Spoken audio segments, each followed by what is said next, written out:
Saturday morning flight sim. It's not morning, you drongo. It's evening.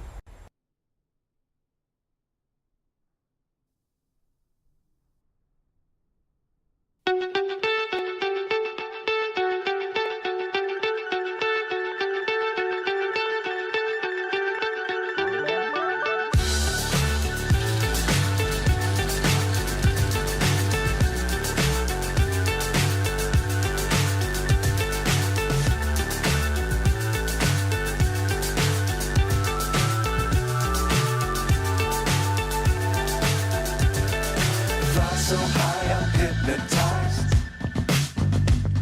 What's up is down, what's left is right. Chasing stars and holding you. I can't see the end, but we'll see it through.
Good evening, good morning, good day, and good night. Welcome to Positive Rate. Hope you're all doing well today. I'll be your host today. I am Willy Canuck with my receding hairline. It's looking great today. Not wearing a hat, just feeling a bit flushed. But got my Timmies. Big shout out to Night Hockey says, good morning, everyone. And J-Hog, also morning from all the middle of Meadow Hill. Have a great flight, guys. Thank you, J-Hog. We miss you. We miss flying with you. I know that you're always busy on a Saturday morning. I'll have to try and do a special stream for you sometime. Give you an opportunity to fly with us. Anyway, as you may have seen in the show notes, we are continuing two things, both a VOR NDB journey for this stream. We'll be going back to a IFR jet route next week. But the other thing is we have now officially kicked off. I kind of had a flash about this last week. We flew from, did a coastal tour of Scotland, ended up in Edinburgh, so we fell short of a route. And I wanted to go over the borders, which is where I live. And I promised that we would do that. So we are going to do that. But today, we're actually going to fly all the way down to Cardiff in Wales. And we're going to do that with nav aids. And I'm also going to show off another unit in the radio stack called the GNS 81. This is a Bendix RNAV unit. Now, what does RNAV mean when you don't have GPS? It did predate GPS, and I'm going to show you how it works so that we can hit a custom waypoint, which is pretty much right over the area that I live, without being too specific, but you can kind of see the general area that I inhabit and call my home. So yeah, we're going to check that out. I've got a today rather. I've got a heater on to warm up the engines, and this because it is a bit brisk today up in Scotland.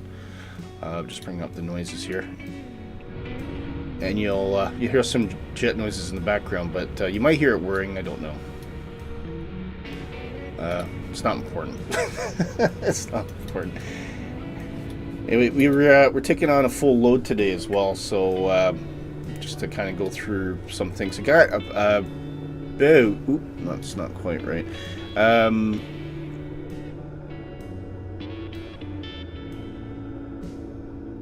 We've got about 700 kilograms of fuel today, because it is going to be quite a trip. I don't know if we're going to land en route, but I'll take you through that route right now. Which is, of course, planned in the most amazing free utility that money can't buy because it's absolutely free, and that is Little Nav Map. I'm just going to flip over to that now. So what are we doing? We are taking off from Edinburgh. No official departures or anything like that. We're basically just runway heading, and then we'll kind of lock on and get onto our route. Now, I've got a custom waypoint set here, which I cannot find without the use of the GNS 81, and I'm going to show you how to do that. Following that, we may just turn on course. We could turn towards TLA, or just kind of turn on course to intercept the 179 radial coming away from TLA as we work our way down to England, brushing over the side of Carlisle. And Lockerbie, actually. We'll be flying directly over Lockerbie and very close to Moffat.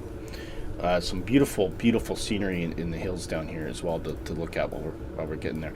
And it gets more interesting. Going to hug that coastline, eventually getting down to over Liverpool, and flying over Blackpool in the process, guys. So hopefully we should see some pretty cool stuff. There's Blackpool right there. So our path takes us right over it. So we'll probably drop down. We don't want to be too high there, so we can get a good look at the scenery in Blackpool. Might even catch a glimpse of the tower. Heading on, as you can see, we've got NDBs lined up on this route of various things, and you'll recall we've got medium, we've got local, we got medium. So medium, you get about 25 nautical miles of range. Local only about 15, but that's okay. A lot of dead reckoning. A few VORs as well. I'm also going to show you something that we've never encountered before. So some of these NDBs have a 0.5. And there is an actual way you can add the 0.5 in the old style radio, which I'm going to show you how to do as well. So a couple tricks and tips that I've had to research myself to figure out. I spent a good good hour this week just going through the GNS 81 manual, learning how to use that, and it is a really clever piece of kit. Finally getting down to Brecon. You can only assume that's for the Brecon beacons there. As we get close into Cardiff, and then we'll check on weather and decide what approach we're going to be. Cardiff has traditionally been quite windy this week, so it could be a bit of a challenging landing.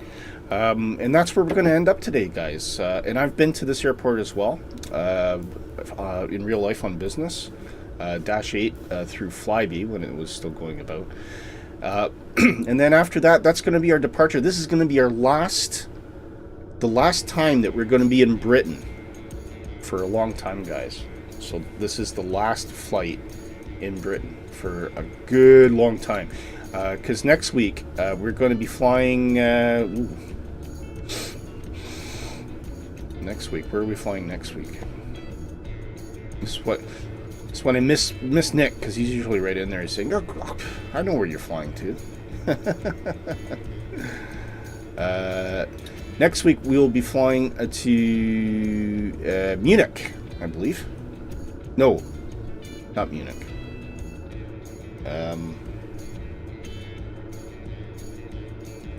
Monaco. Is it long?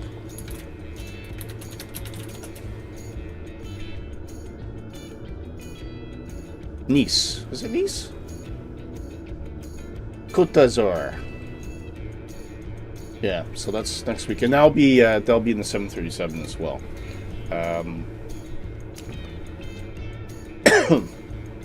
So as before, I've got all the frequencies and everything up in the corner for your convenience. I will not be actively tracking my flight. I am on Volanta, however, and there is a downloadable route if you want to use GPS in the show notes. So you are not restricted to doing radio beacons only, although that is how I'm going to be flying the flight today. Anyway, I think our engine should be nice and warm, and we'll just have a quick peek there. We can see, yeah, so usually rather than being nice and cold, these are actually warm and ready to go. Both engines in top condition, so nothing to worry about there. We can probably take away that engine heater now and take all the covers and wheel chocks and pitot covers up.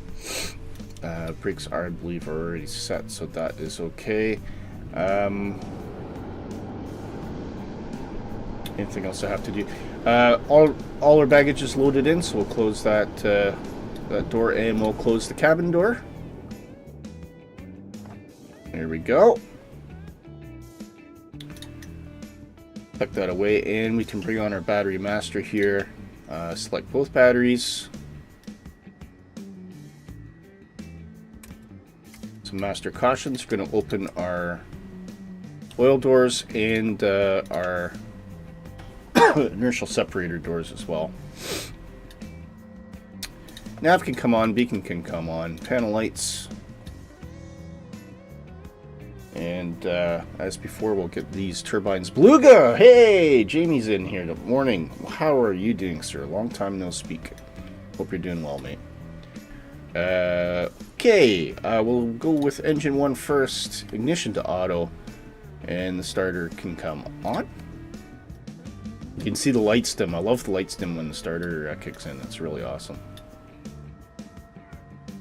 Alright, waiting for NG to hit about 17 once it starts leveling out.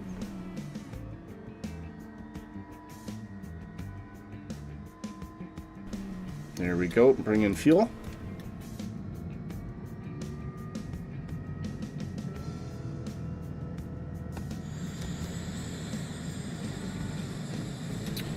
Jamie says, do some Ryanair ops. Oh, Stansted to La Rochelle and back again. Wow, yeah, La Rochelle's a challenging airport, actually. Probably out to Eindhoven and Alicante rotation. Very nice. That's a full day job. That's a full day job, mate. Right, we got a good start on engine 1. Generator can come on there. You can see, I love how the lights just flip around as we're changing the electrics. Main inverter can come in. Master avionics can come on as well. Brings all our radios and everything in here. And we can go for engine 2. So auto. Auxiliary pump on, or wing pump on, and starter. Here we go. All right, just looking for that NG to level out again. Yeah, short runway. It is a short runway. I know. Yeah, it is. It's a nice little airport in the sim, though. I agree, Nighthawk. I absolutely love it. I want to go there in real life because there's a. They still have a museum there, which is the old U-boat base that the Nazis were using, and it's still preserved. You can actually walk in and walk around. It's. If you think that'd be quite interesting to see. Right, we do need a METAR report for today, so let's see if I can get that somewhere.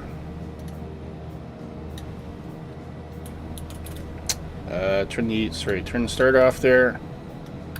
Wing pump can come off.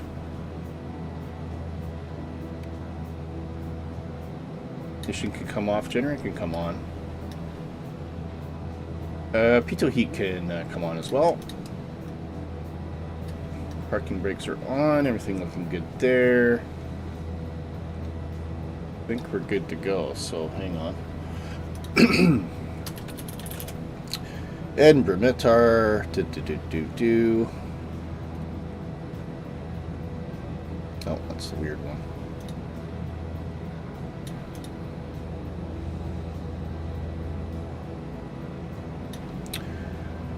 Some light winds today, about 8 knots, generally coming out of 280. I'm going to post that in chat.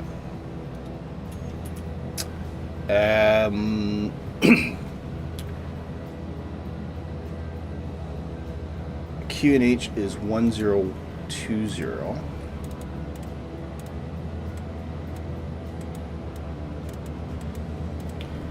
And our initial altitude today will be 5,000. As we are going to be flying over some hills today, so we'll do that. Now, remember I said we had a custom waypoint. Just just going to bring that up for a sec. So how are we going to fly to that? Well, if we fly TLA direct, we're never going to hit it. Now, it's actually over here. Now, the radial into TLA from that waypoint is 240. So if you take the reciprocal of that, that is 060 degrees. And I know that that is about 12 miles. If we look up on our map here, you can just see distance about 12 miles. Okay. So we're going to make use of the GNS 81, which is this bad boy down here. And we're going to dial in that frequency for TLA, which is 113.8. You can see that changing. But we're going to use a mode, so if we can actually use this as a third VOR radio if you want. But in this case, we're going to use this as in the RNAV mode, which says, don't just look at the frequency, also look at the radial and the distance that I'm going to tell you about. And if I click the data button, remember what we said, 060.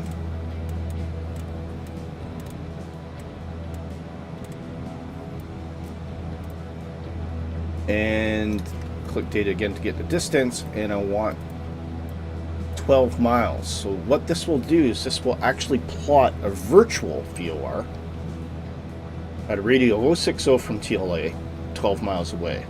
And we can actually fly, the airplane will actually fly directly to it, as though it was a real VOR, which is really, really cool, and I was going to show you how to do that. Let's set runway heading first, though. So we are taking off from runway 24 with the winds at 280. Slight crosswind, but mostly head on to the runway. Yeah, it is pretty cool, yeah. And this is old tech. This is old technology, so this is what they used to use before they had GPS.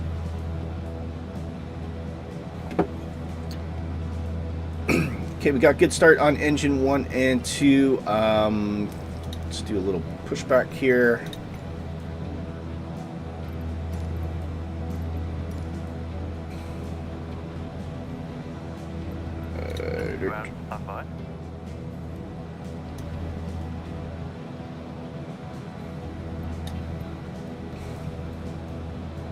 Never remember how you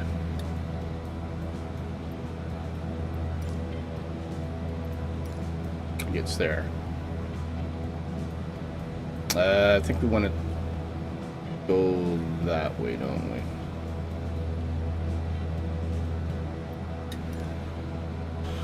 Okay.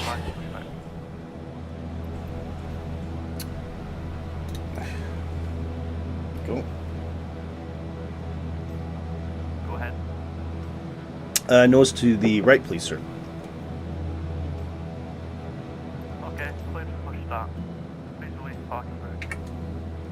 Engines are already started, obviously, but that's okay.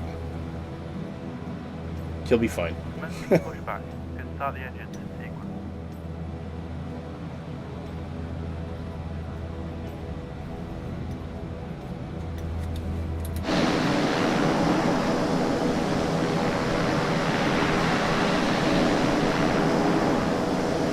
Oh, Nighthawk's over there.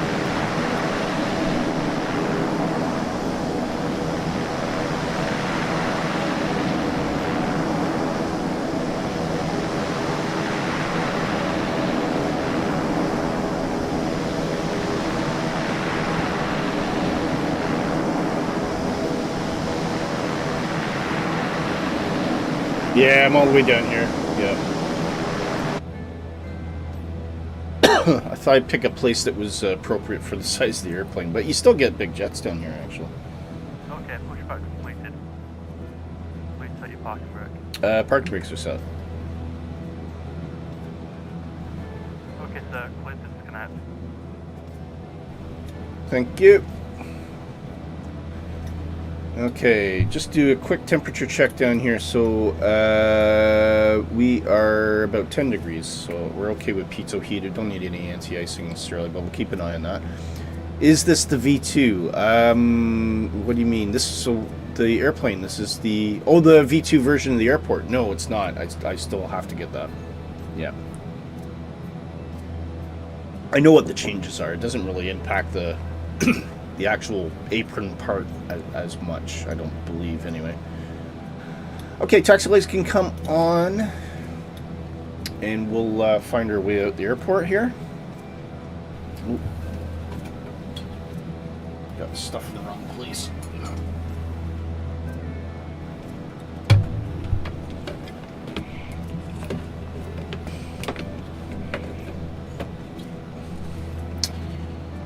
Right. Brakes released.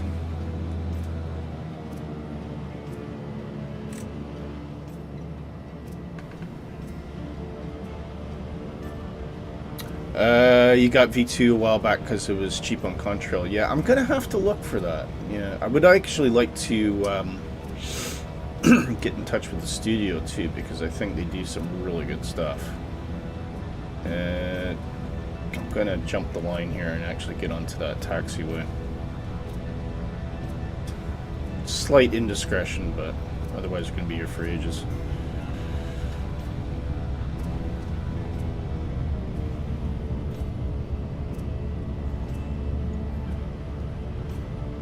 Can't wait for Maca Manchester V2. Yeah, that's one I don't have either, actually.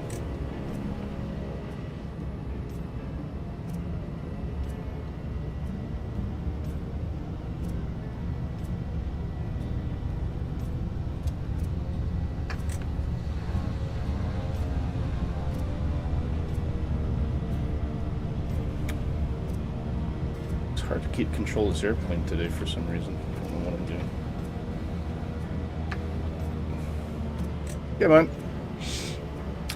La Rochelle Insight, max auto brake. Yeah, yeah, for sure.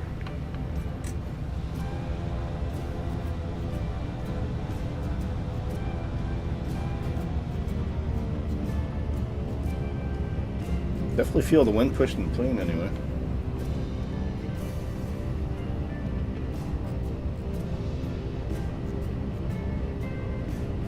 There's the terminal.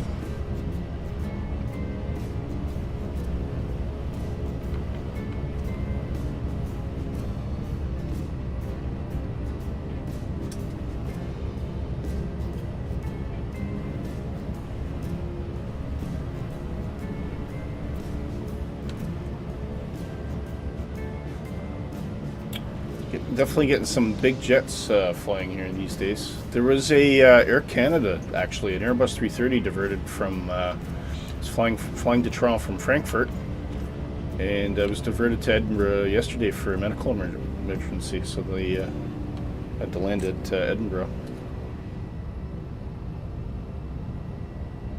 Hope the individual in question is okay.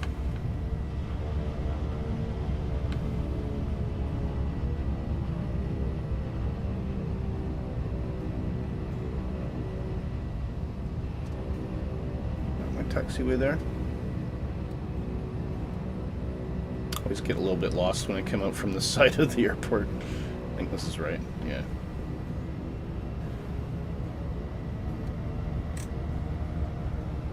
I can see Nighthawk over there.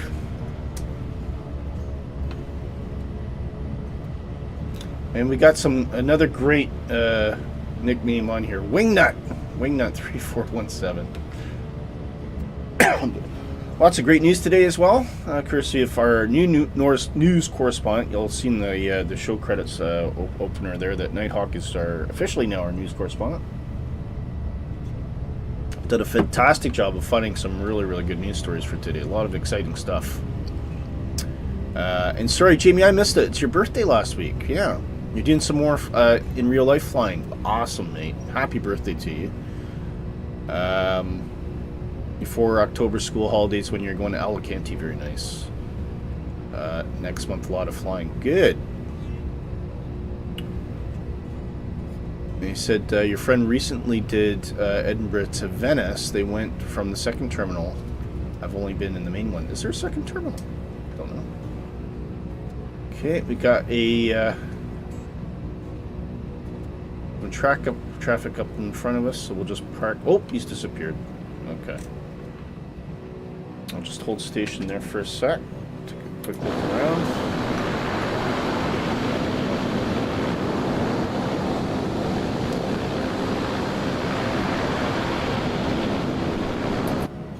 See Nighthawk coming. You can really hear the wind out there today.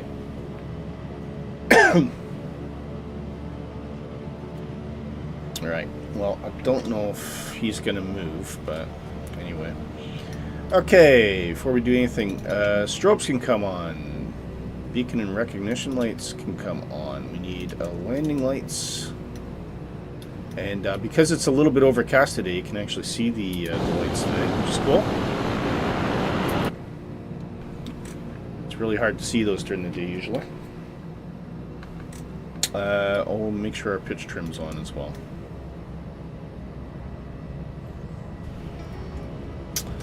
Just do a quick check for traffic.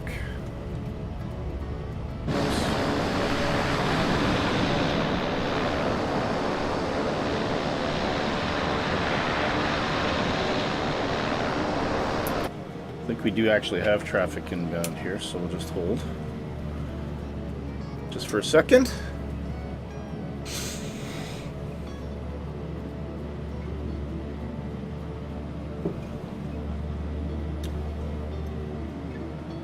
I got some blues tunes for you today.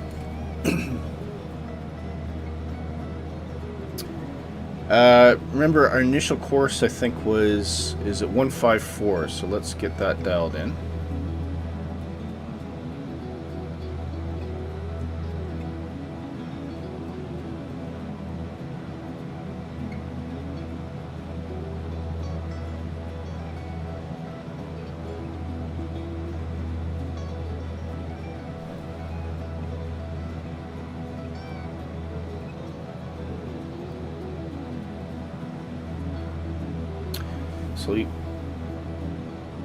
Because obviously this virtual VOR that we've stuck in, we want to fly in it on a radial of 154. So we treat it as though it's an actual VOR. Sit there. Okay, I don't think anyone's coming.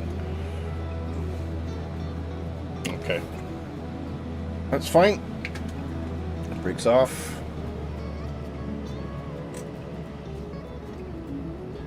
Rolling onto 2-4.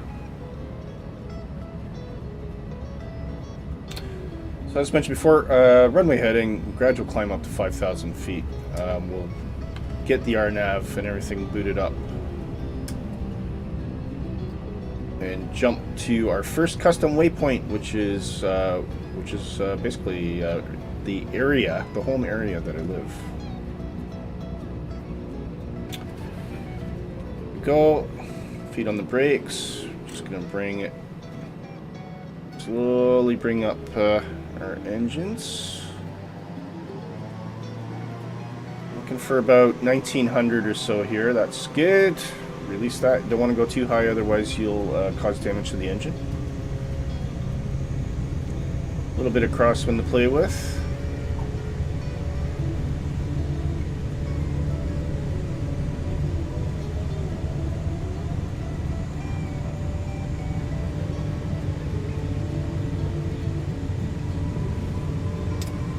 There's the red lines. Pull gently back on the stick.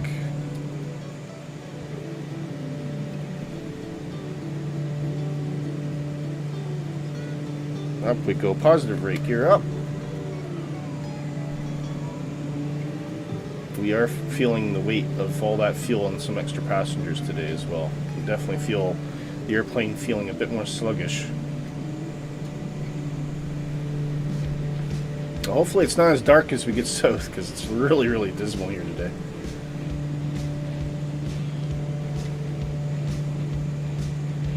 Okay, flaps can come up. And we'll engage autopilot, hold that attitude for the moment. How long will this take? About 2 hours. Okay, so first thing we're going to do is we're going to switch over to RNAV here. And we're also going to switch up to RNAV up here, which controls what this is paying attention to. And we're going to start turning towards... This is pointing to that virtual waypoint that we put in. So we're going to do initial turn to 112.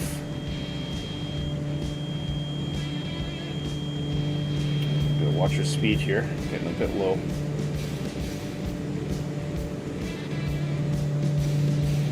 Props can come back a bit.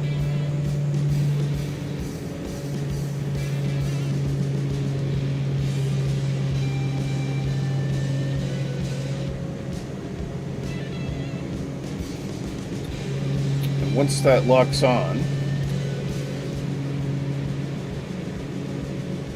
we'll engage the nav mode, and that will fly us to our virtual waypoint. Because we got everything switched over to RNAV, it's going to look at this, what this radio is saying, as opposed to our normal nav one.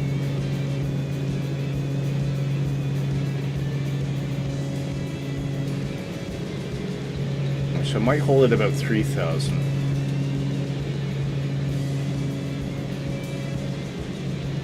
Because I think we're going to end up in the clouds otherwise. There's Nighthawk ahead of us. Maybe 3,500. Let's go 3,500.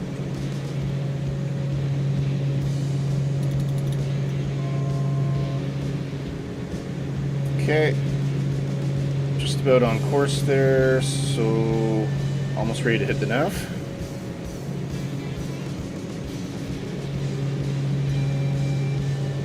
Recognition lights can come off. Let's go to the standard beacon. Taxi lights can come off.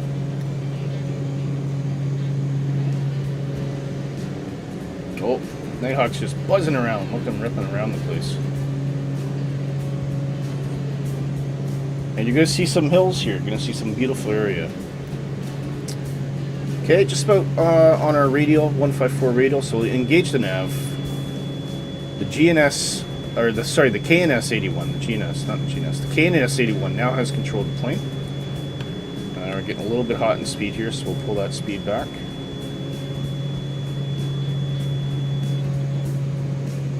There we go. And you can see those beautiful hills coming up ahead of us.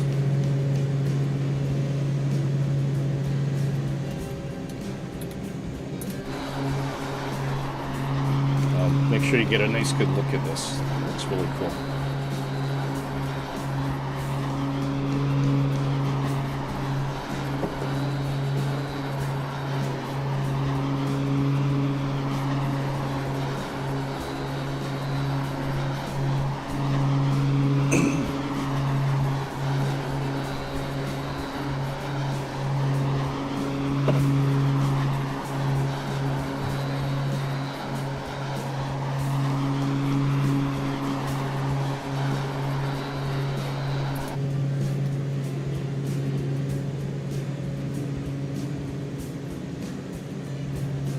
Lots of wind farms around here as well now too.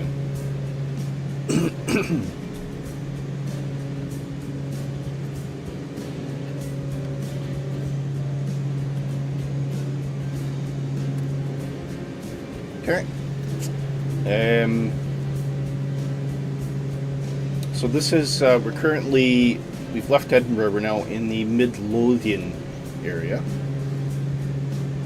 And we'll soon be crossing into the Scottish borders as soon as we get past that wind farm.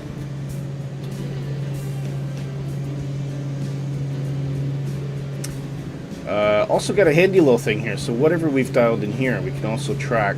We switched our DME indicator to RNAV.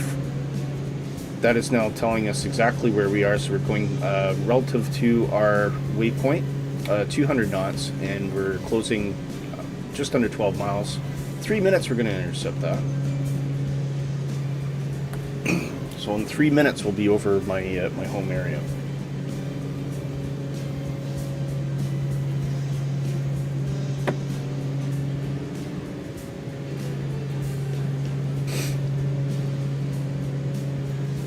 So you can see Nighthawk anywhere. Oh, there he is.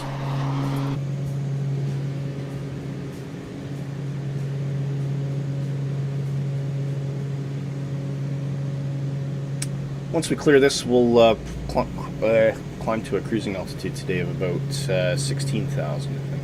Actually, we might stay about 5,000. We'll see how we go.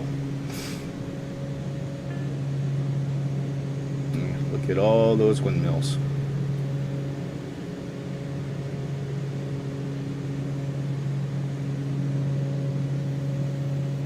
Mostly sheep grazing here. Some forestry. Of course, we like the farm wind, as you can tell.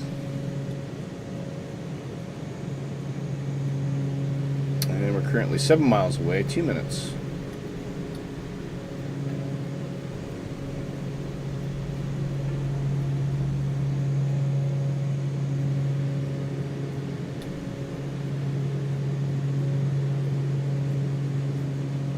some beautiful colors this time of year as well, because the heather starts to go, turns like a purpley color, and then eventually to brown. That's all that is there. That's all heather. The patches, by the way, you'll notice is because they regularly burn this off. They try to control it by burning it. The first time I moved here, I thought the hills were on fire, and I called the fire department. They're like, no, that's normal. Don't worry about it. I'm like, oh, okay. But it leaves these kind of funny little patch marks on the hills.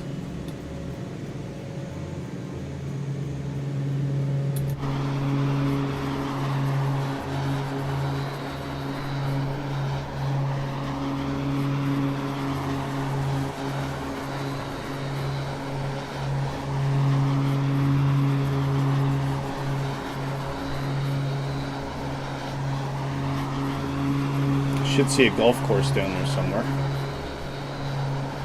Yep, just barely. There it is. Quite a big one. It's a championship course as well. And here it is, guys. This is where I live. Nestled in the hills.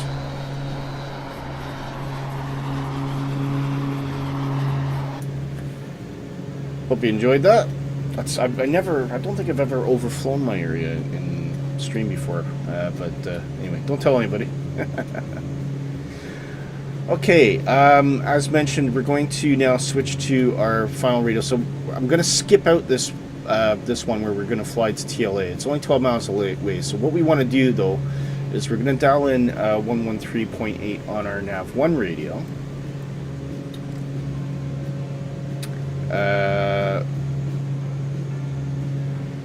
Which is activated, I think. It's pointing sideways, but it is actually pointing at it.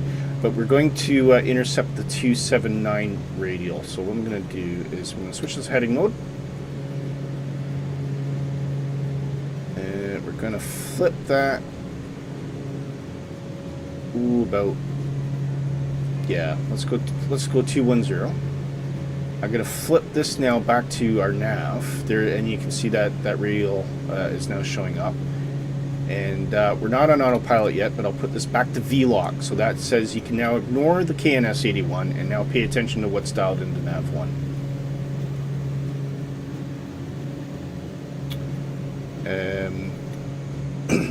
Yeah, it is a nice area. Yeah, it is.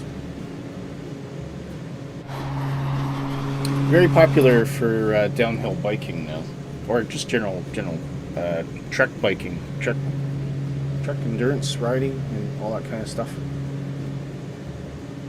And the hills are just going to get more dramatic here. I'm going to actually increase this up to 4,000, I think, just to make sure we've got lots of clearance.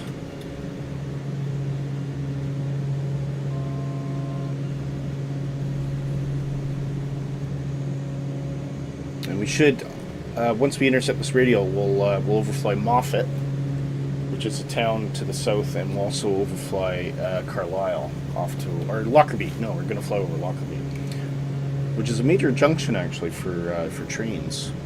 You down in La Rochelle? All right. How was your landing? Hope it went well. Atlanta is bugging, is it? All right.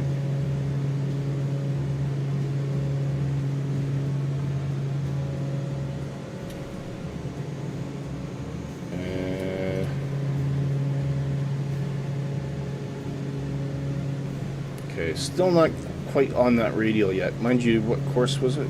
Did we get the right course in? 179, yeah, it was. Okay. And we're going to be tuning, we need to find a medium beacon, so which we're not going to detect until 25 nautical miles in, which is, I think, is that 385? I can't read it. 385, yeah. So we'll get that ready on our ADF radio, and then 385.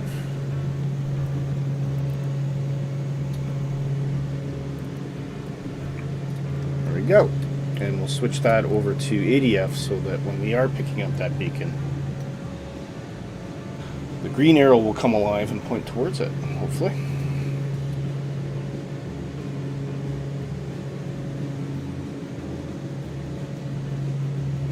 still not intercepting that radial yet, so I'm gonna, let's increase our intercept angle a bit. We're taking a very slow kind of turn, or intercept turn, so let's make it a bit more abrupt. And as soon as I see that line kind of closing in, then we can start turning back. Sent some photos on the Discord? Okay. I'll have a look at those in a minute.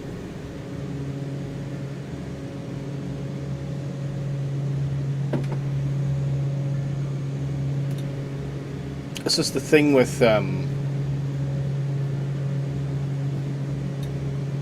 radio beacons. You don't know where you are. You can only assume that your flight plan's correct, and that but I would imagine we're still a little bit east of TLA and probably a little bit to the south.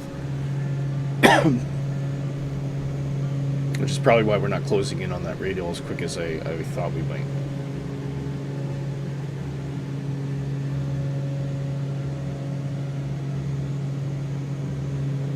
Now we can actually turn this back to VOR, and that should give us a readout of how far we are from the TLA. There we go. So this is now, when the mode's in VOR, this will now ignore these two things, and it's just going to tell me about the VOR itself. So we're about 7 miles away, but we are closing in on it somewhat.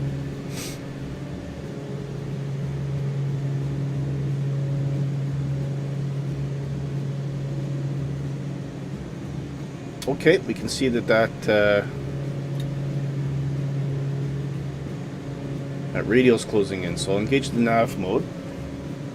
We've got that tuned in up on VOR 1 anyway. It was a firm landing. Yeah, it needed to be max auto brake, sure. Yeah. Sorry, I missed that earlier. I'll give you some views over the hills here. Lots of military flights around this area as well. They use this area quite often for low-level flight practice.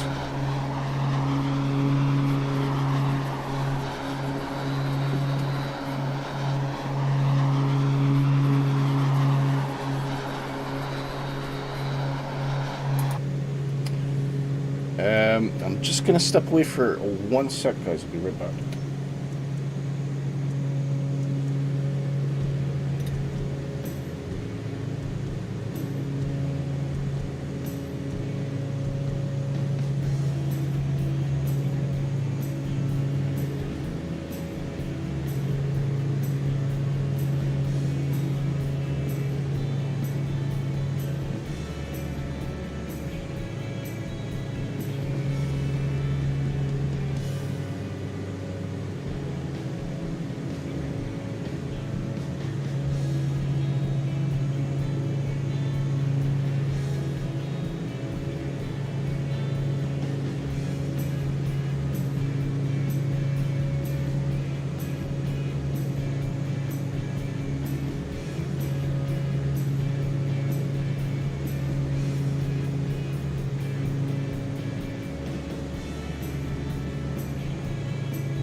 Right back with you guys. Oh, we're getting a little bit misty here. Better check that temperature. Okay, I'm a little bit concerned about icing here, so I'm gonna put that up. Well, we can just check, but looks more rain than anything else. But I think just to be on the safe side, let's get our prop heats on.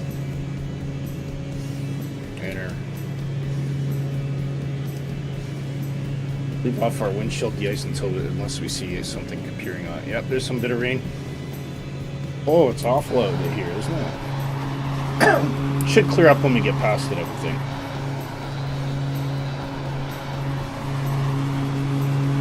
Yeah, lots of rain bands around here today. We are expecting rain in the area.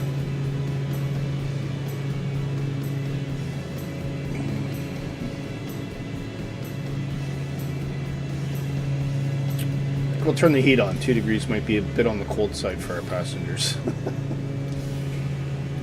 Sorry, guys. The hills are alive with the sound of Canucks playing. How are you, Nolix? Good to see you, Dan.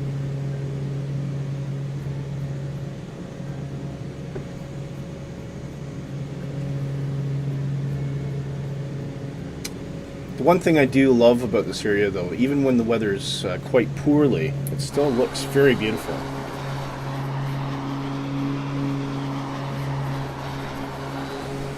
I think that might be Mothfoot, isn't it? No, no.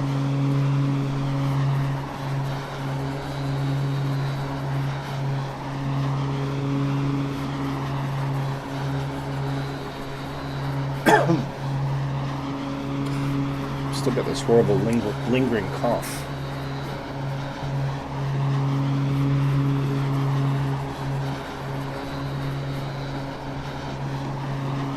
Again, more wind farms.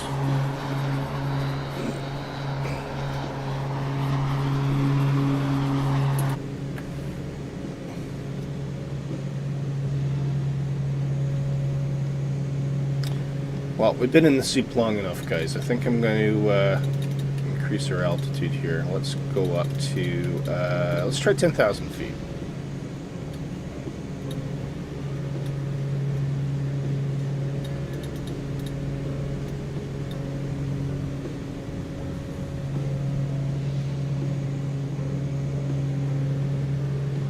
Make sure our pressurization's set there.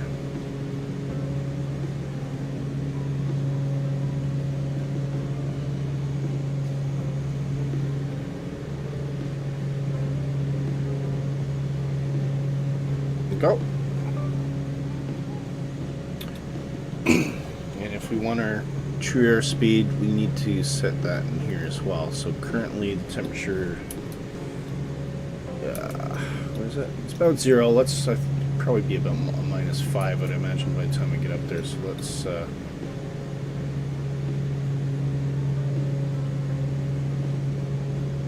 put 10,000 on -5 out there. When we get up to 10,000, that means that even though we're indicating 160, we should be about 190. Oh, excuse me. Are you sure you have live weather? I'm overcast but clear at 4,000. It's on, as far as I know. I'll check.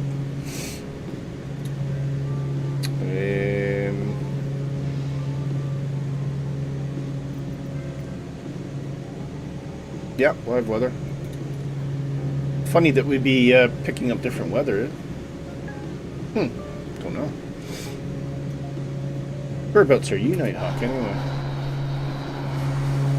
Oh, you're behind me, okay. I'm definitely in the soup now.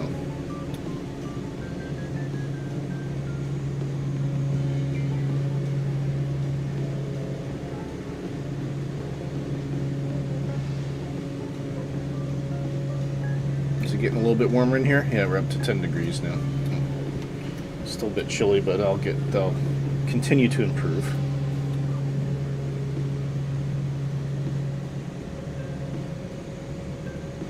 A bit more pitch there. Come on.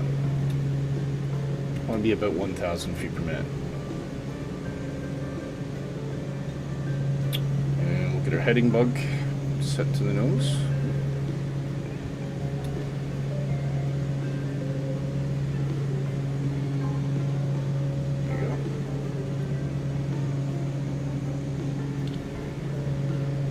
Wish I had a mouse with a second mouse wheel, maybe one on the thumb. Does that exist? I think that would be a great, handy little feature.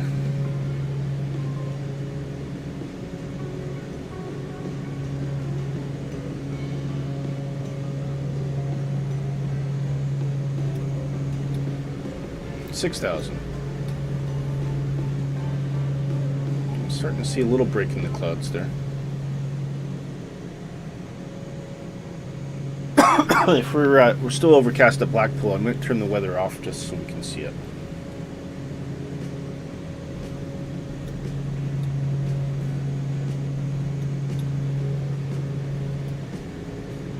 see any ice formation as yet, so we're looking okay, I think.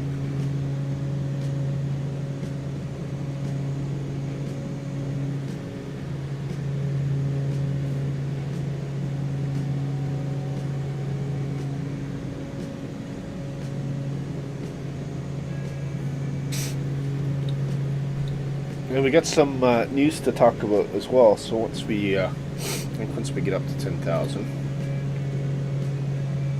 might be a good opportunity to talk through it.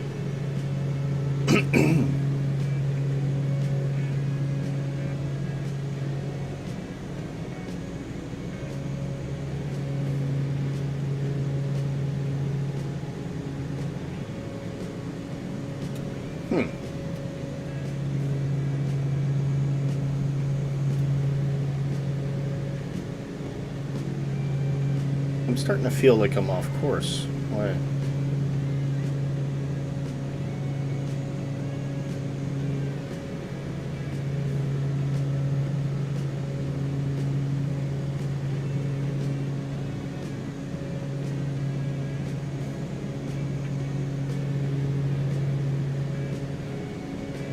I've got 179. Oh, I don't have 179. I got bloody one. I've got the wrong heading here.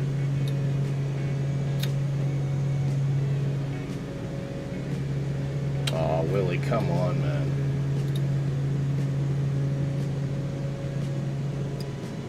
That's why Nick's saying he's getting different weather. He's in a completely different...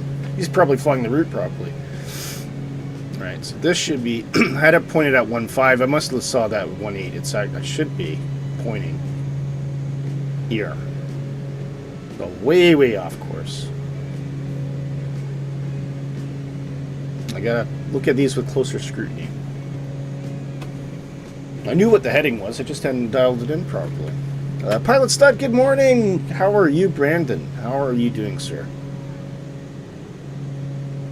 Oh, got some ice. We've got icing.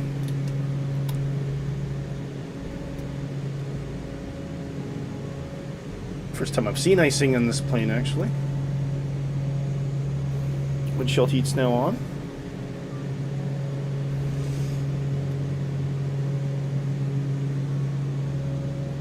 God, that happened quick, didn't it? I think we'll pull that defrost air out as well, see if that helps.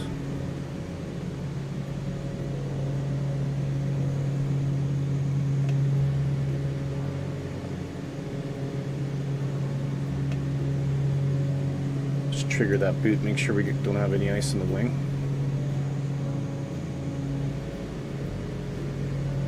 Man, that is really iced up quick. Luckily, we're just about to break out the clouds, so just as well I had the de-icing on in the first place, right? Okay. Slowly tracking our way back to our intended course now that we have the correct heading dialed into the course.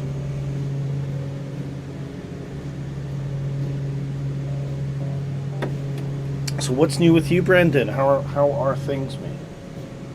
Hope you're doing well.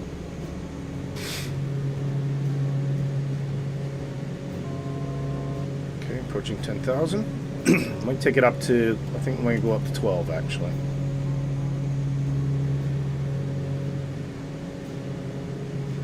Get it. Make sure they're well out of the suit because this is going to cause major problems.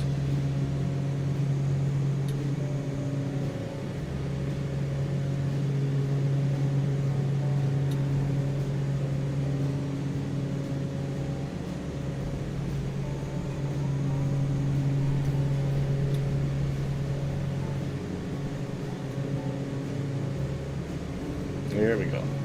Looking a bit better.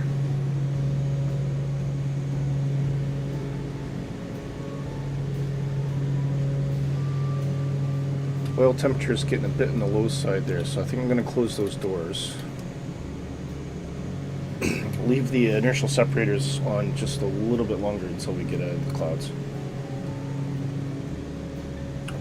What the separators do, I think I've talked about this before, but it opens a flap at the bottom of the engine here, so that if you get any ice particles or moisture coming in, it diverts it out rather than letting it get sucked into the engine. It's a handy thing to do. It does lower efficiency, so you don't want to fly with it if you don't need it, but it does protect the engine. I've got a master caution. Don't know, why do I have a master caution?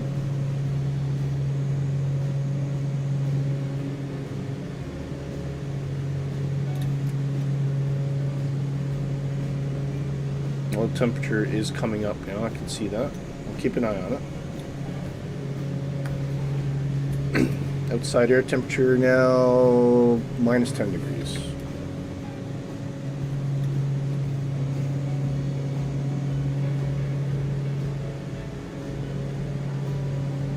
And just gonna have to float up in the clouds for a bit.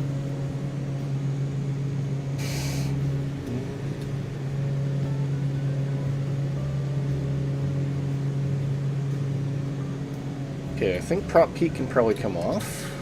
We have cleared the ice off our windshield as well. Windshield heat can come off as well. Leave the pitot heat on, obviously. I got a master warn now. What's that? Oh, this is a pressure problem. Oh, we're not pressurizing. Is that because I have the defrost air open? That's the issue. Okay, cleared that master warn. I pulled the defrost air down. That's actually it's cracking the seal, as it were, for the cabin.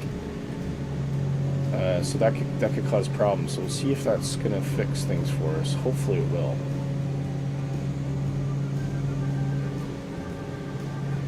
We want to see that pressure coming up.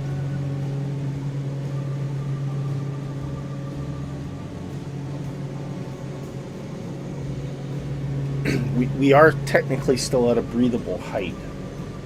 And the temperature is nice and warm in here, actually. But to clear that warning, you're going to have to see this pressure come up quite a bit. Just going to check, make sure, yeah, this is all closed.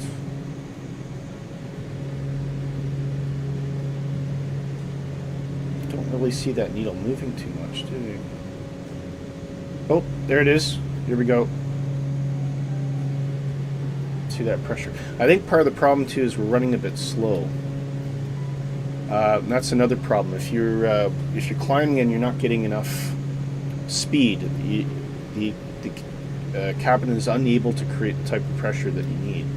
Now that we're leveling off and we're speeding up a bit, hopefully we should see that increase.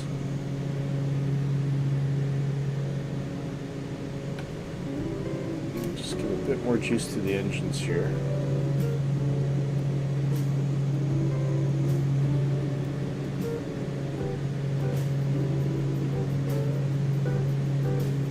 We said minus 10 degrees, didn't we? So let's just...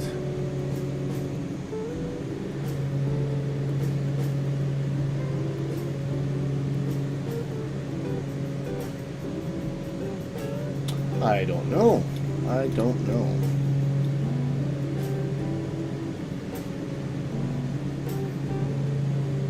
Ram air is working.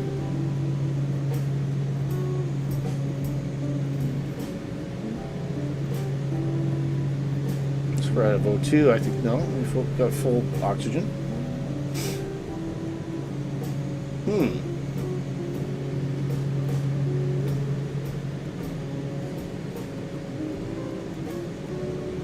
Sure. Not come across this problem before.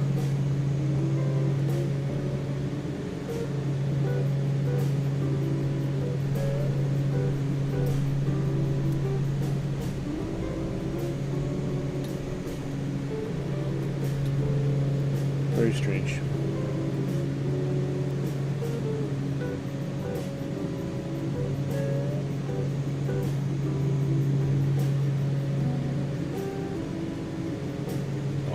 Oh well, thank God it's virtual. Can't die. It's still very cloudy and we're icing up again.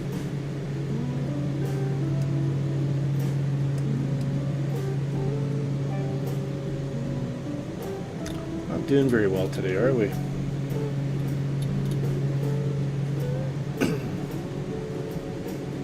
Okay. Yeah, we are getting some ice particles there. So this is really good. So, because I've opened those inertial separators, you can see that the if there is ice particles coming in, they're just getting kicked out the plane. Just hitting some high clouds up here, unfortunately. Oh, I'm slightly over our course here.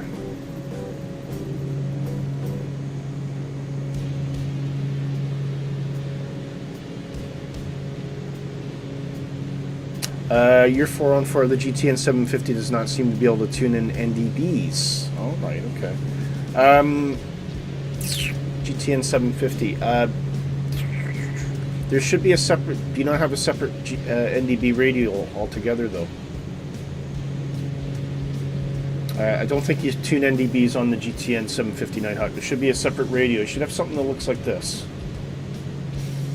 A KR87. Have a look around your cockpit and see if you got a separate radio for that.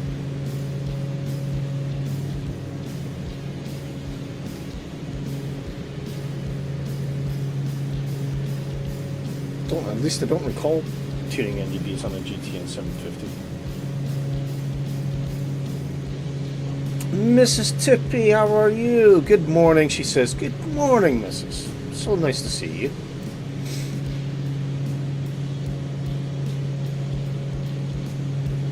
And there's Mr. He says, hello, everyone. Hello. Hope you are both doing well. Take you just got out of bed, did you? What's the temperature like this fine morning out eastern Ontario?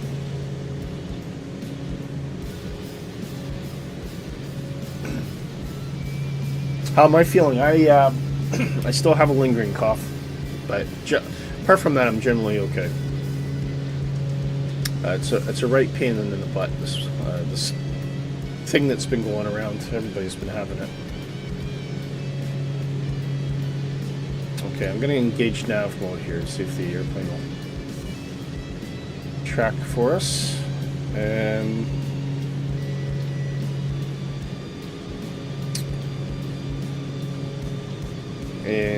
we will put the heading bug on here. So if because we are going to get out of range of TLA shortly. So once we do that, we're going to have to go straight to heading mode. Just use dead reckoning until we get to our next waypoint. 17 degrees. Oh, that's warm. Cloudy. That's supposed to rain this weekend. All right. We are currently sitting. This morning when I was walking the dog, it was 3 degrees and a very strong northern wind, which made it feel about -1. It is decidedly cold here. It's definitely impacting the trees as well. We're starting to see changes with the trees. So all the nice fall colors are coming in pretty early, I would think, actually. It'd be nice when we get past this weather, though. As you can see, it's very, very cloudy today. And this is going to be our last flight in Britain for a long time. We're going to go around the world. So hopefully we won't have to deal too much with... Okay, we are now on course as intended, folks. I'll switch this back to N1. So we are currently 58 miles away from TLAs. I suspect the range on TLA is probably about 60 miles. I can't remember. So we may lose that soon. Oh, but we do have an NDB. So we are now picking up our first NDB, which is Walney.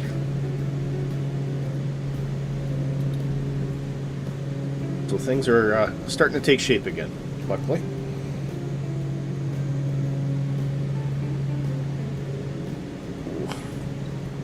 Right, I'm just going to pop away for a couple seconds, guys. Keep an eye on the NDB radio for me, and we'll do some news once we make our initial turn at Walney.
Okay, back with you guys. Hope you're doing okay.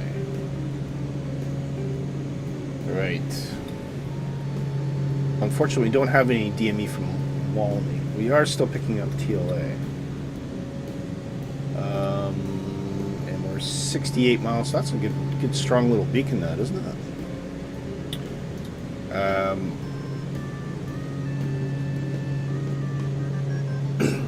The distance between TLA and Walney is about 82 miles. So I think once we see that getting close to 82, if we're still receiving it, we'll probably see that change. Oh, these dreaded clouds.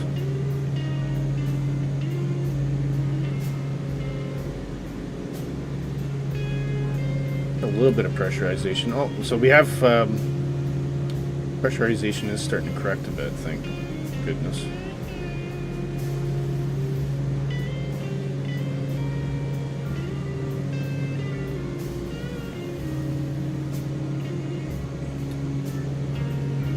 We might take it up to 14.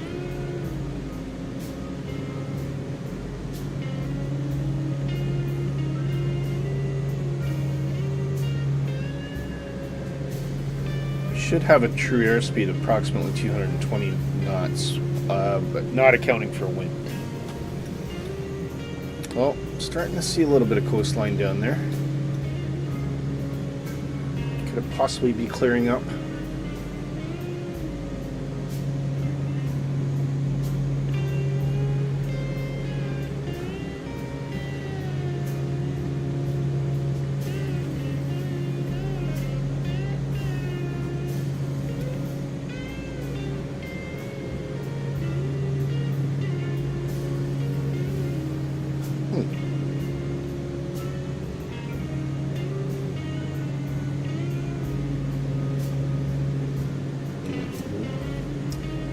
Rays of hope. Rays of hope. If you guys, Mr. and Mrs. Tippy, if you guys want to fly with us, you might want to pick us up in about Liverpool. We're going to be overflying Liverpool.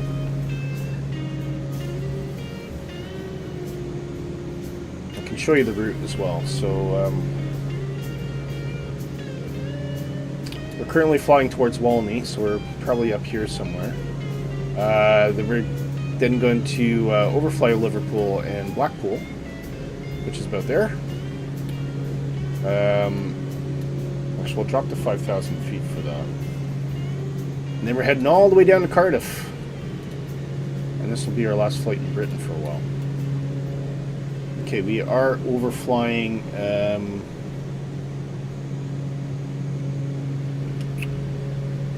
Walney now. So our next one is low peak, and it's 160 we want to fly. So I'm just going to go straight to heading mode here, I think.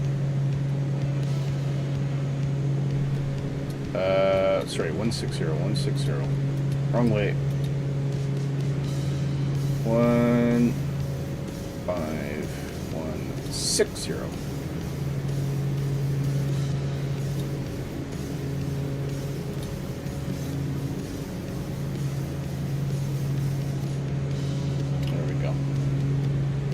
And that frequency is a low beacon, so we're not going to intercept that until we're pretty much right over it, which is 318.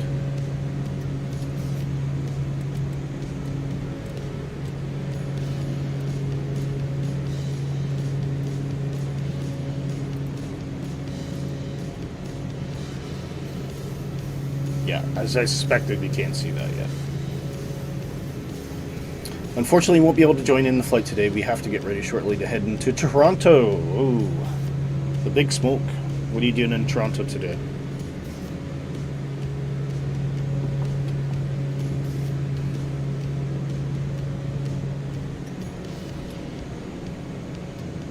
Now we do have, what's our next?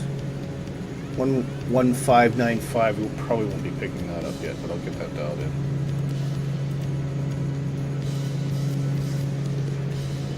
No, not picking up that VOR yet either. Visiting family? Oh, very nice. Hope you have a lovely day. Okay, I think we're going to drop... Oop. Actually, I should have that on standard, for sure. think we're going to drop down to 5,000 again.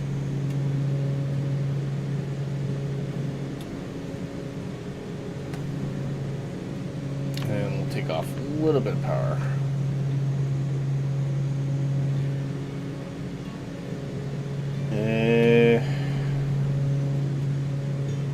Better put on the ice deflectors as well, actually. And we'll open those oil doors again. Aaron Robinson, he says, is there live ATC on Microsoft Flight Simulator multiplayer? No, there is not. No, there's not, Aaron. And we're picking up the Blackpool NDB now. All right, I'm going to clear the weather just temporarily because I really, really want to see Blackpool.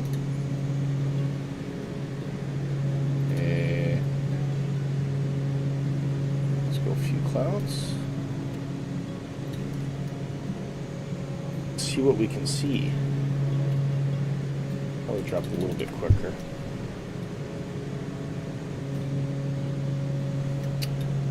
Just our cabin altitude as well, so that needs to come down to 5,000 feet.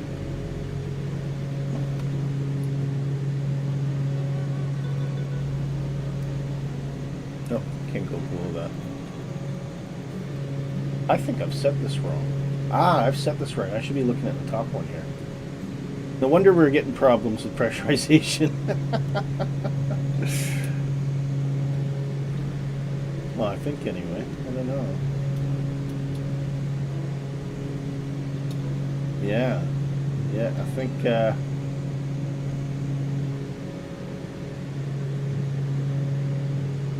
I'm gonna have to read that. You know what? Everything I thought I knew, I don't know if I know now. I'm gonna have to go back and look at that.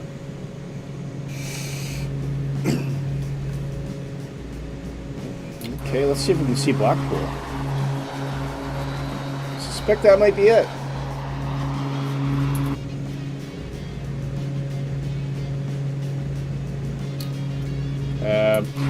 Sorry, back to your question, Aaron. So no, there isn't, but the reason for that is Microsoft Flight Simulator multiplayer. The standard multiplayer is just a playground mode. It's a free flight. There aren't any rules, although surprisingly, I do find that there's order and chaos. I think everybody was worried that people would just be flying all over the place and harassing, but what you tend to see on the live multiplayer is people actually, for the most part, being quite courteous, and especially at airports, they wait for people, they take turns taking off. It's quite impressive, really impressive. But there's no air traffic control, and the reason for that is because it's intended for people who might not have, they might not want to do air traffic control, or they might have limited knowledge, and they would be nervous in flying multiplayer if you were subject to live air traffic control. So that's the reason it's like that. But that's, again, if you want live air traffic control, as you mentioned, VATSIM, you've got IVAO, all sorts of options that you can look at. There's Blackpool. I think that might be the strip there, actually. So we can see a tower. I've never actually been to Blackpool, so I can't say definitively where everything is, but I think it'd be around here somewhere. Good to know, thanks. Looking to get back into it after a few years away. All right. And my stream came up on YouTube home screen. Excellent. Well, I'm absolutely delighted that you came along, Aaron, and please do subscribe if I'm keeping you entertained anyway. And do hit the like for us. Everybody, hit the like. That really helps.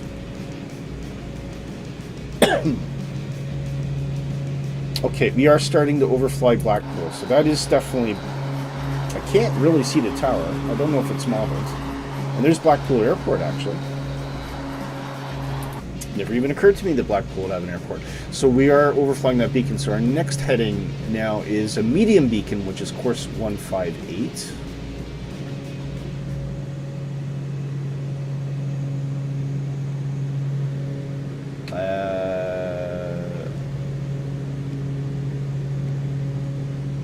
Yeah, 318. I think I must have used the wrong heading last time. So 158. No, I was using the right heading. That's okay. Now, the frequency, though, is 349.5. So what you do for that is you put your 349 49,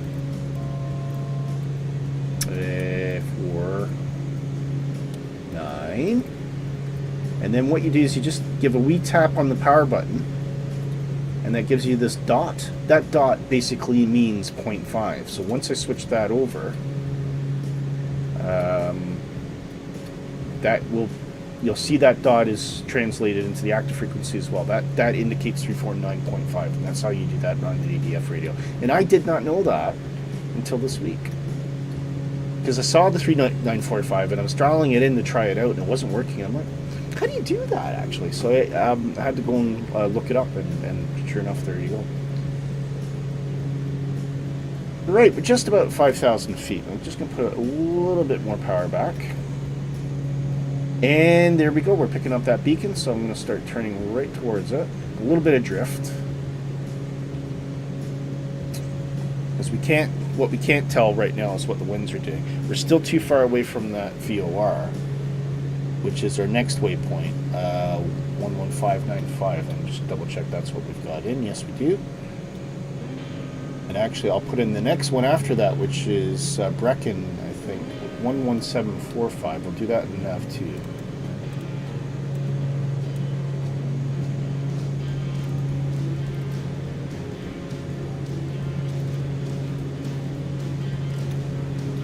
And we'll switch this over to VOR mode once we pass our beacon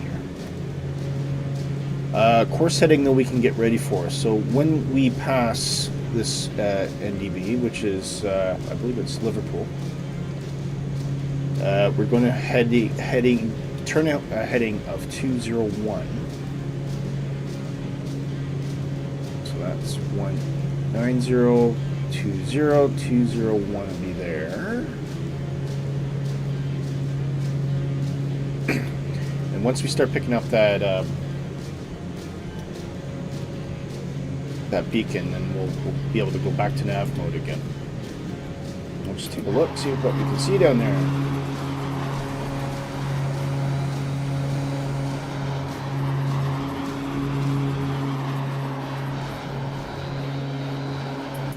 I'm always amazed how much farmland there is in Britain, despite all the cities and our population density. We still have an awful lot of farmland.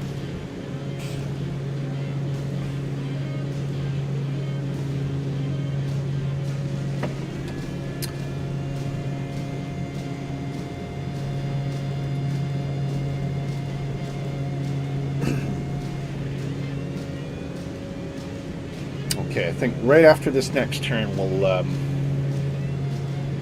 try and ram through the news. I'm supposed to be doing the news quite long. There's so many navigation points in this flight plan that I just don't want to go too far off course, because we have gone off course already today. We're now down to 5,000 feet, and temperature is 2 degrees. So to get our true airspeed indication, we need to set 5,000,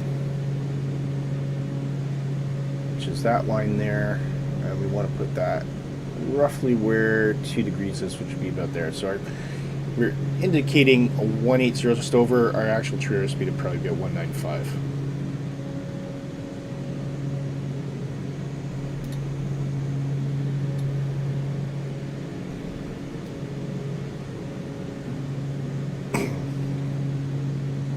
Okey-doke.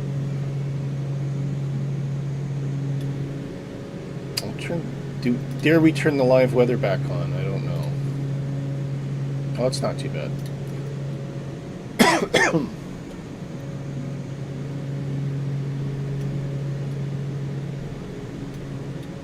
It's not too bad. I think we'll stay at 5,000 for the rest of the trip, though. Otherwise, we're just going to be looking at clouds all day. Actually, we could even drop to 4,000 for that matter.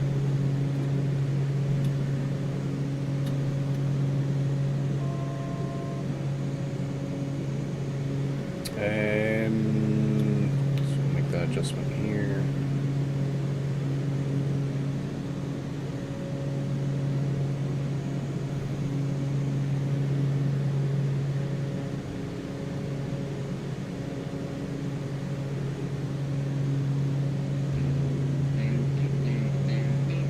And make the adjustment up here. Let's do a quick temperature check. Ooh, down to about 0 degrees now. That's because the real weather's back on, isn't it? Dang! Oh, we got a subscriber. Who's that?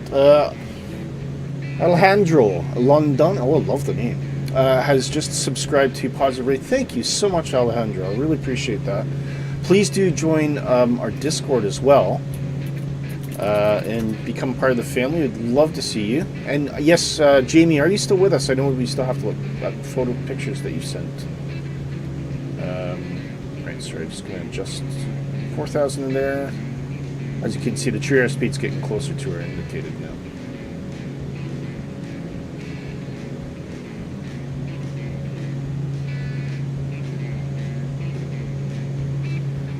Okay.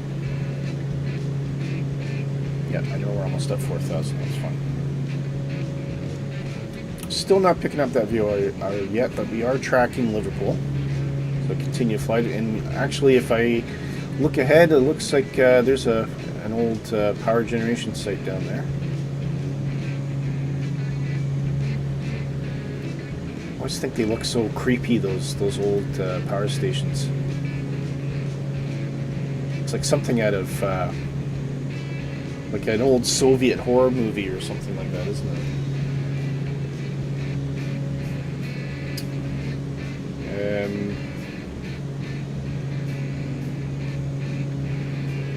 Still drifting off a bit, so I'm going to turn the plane a little just to... And this will be the wind pushing us. So we keep turning towards it, but the wind keeps pushing us off to the side a bit, so you just have to keep turning.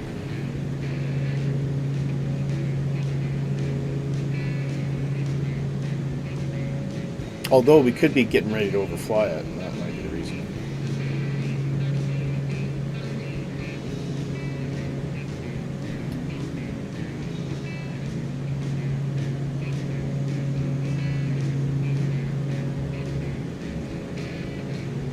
Okay.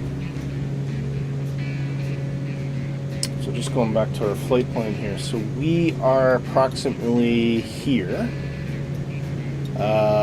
And we're going to be turning on to a course of 201, which I've got dialed in already to track the next waypoint, which will be Welsh Pool, and then following that we'll be going on to Brecon and eventually down to Cardiff there.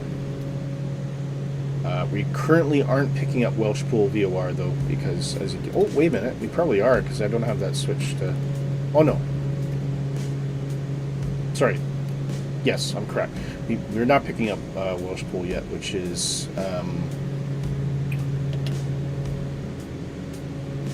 this one here, 11595. And we are overflying, however, Liverpool, so we're going to turn our course to 201, the heading mode.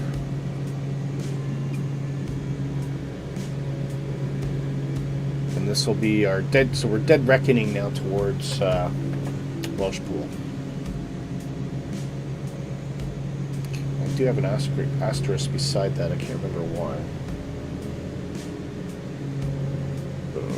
Excuse me, I got something in my eye today. Okay, let's do the news quick. Otherwise I'm going to forget, and we'll get to the end of the flight, and then I'll try to do the news at the end. That's going to be really awkward. So here we go, here's the news, guys.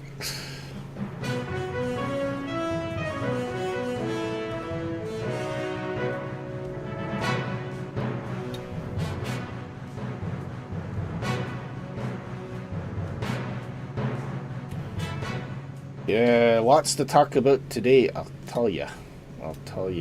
But we're going to have to go through this pretty quick. Anyway, first thing first. Just Flight, they have provided an update on the F-70, Fokker 70-100 Professional. And basically what they're saying is, it's been a while since the last update, but they are redrawing everything with 8K textures. Look at this, guys. Wow. Obviously, this is probably going to be a simultaneous release, or at least a short after release for Flight Simulator 2024, but they are saying at the moment that they haven't really seen much of the SDK, so they don't think it'll be ready right away when 2024 comes out, but they don't think it'll take too long, hopefully. They're also giving us some more great shots of this Airbus 300 that they're working on. And just look at the detail on this. It just looks like something you could reach out and grab, doesn't it? Absolutely incredible. FlySimWare, if you're interested in Beechcraft Sierra C24, you can go check that out. They've just released that, and it's looking pretty good. I don't know. I think there was some messages here. Here we go. Yeah, some nice detail. Obviously, GTN 750 integration for everybody's interested in that. 4K PBR textures as well. Lots of nice effects and things like that, and that is available on SimMarket for $34.99 US. V-Flight Air, now they've released, this is really exciting, they've released the Piper Twin PA-30. This is also known as the Comanche. This thing is a beast. It's very comparable to the Duke Turbine as well. It's got powerful engines on it. There's a 6-seat version as well. Again, they are offering full GTN integration. They're on SimMarket for a very reasonable price, $35 US, or 30 euros or 25 pounds, depending on your flavor of currency. But again, you know, this is looking really good. We're really starting to see a nice variety in the GA Twin side of things, which was a bit of a dry spell for quite a long time. Fly Tampa has updated their Toronto airport. They've fixed a bunch of textures. I've optimized a few things, and I think anybody that does have this scenery knows that it can be a bit heavy on the processing at times when you're landing. They've gotten rid of some things that have gone. They've added some hangars in. Nighthawk, who did our news, did mention that they haven't added the Mitsubishi factory that is there now. I think for the Airbus 220. So, but yes, if you have the Flight Tampa Toronto, you can go and get that update directly from the Flight Tampa Universal Installer, or you can get it from SimMarket or Orbit Central if you've purchased it from there. There's new scenery now released for Bhutan, Paro Airport. It looks really, really nice. And that is developer Cly 4D. But yeah, this is looking really, really cool, guys. Really, really nice. So if you like flying around Paro, go check that out. We got some noises now, so let's hear this, guys. This is the Bluebird Simulation 757. It is sounding awesome.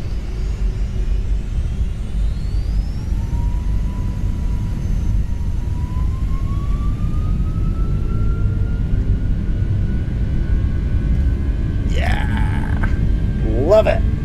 Absolutely love it. Just sounding absolutely spectacular.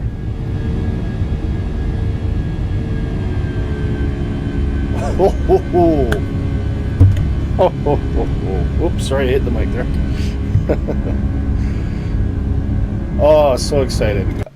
Big, huge congratulations to Shervin and the team. They are delaying.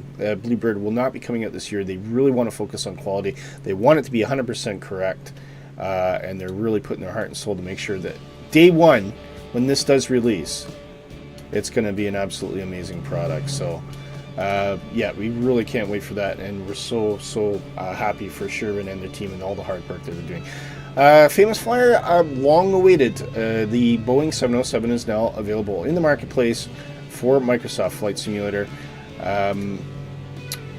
Long time coming, very well anticipated. I don't know. I think some content creators have already flown it.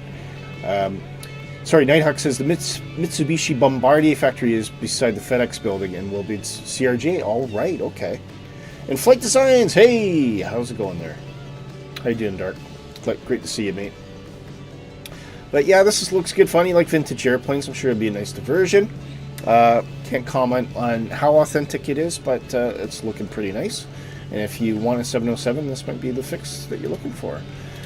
Orbix, free stuff. Oh my gosh, free stuff. Falmore Airfield. You can get that for nothing. Just go to Orbix and you can find it there. It's south of Cambridge. Airfield that's been around since 1918, was used for World War II, etc. Ultimately, it was demolished.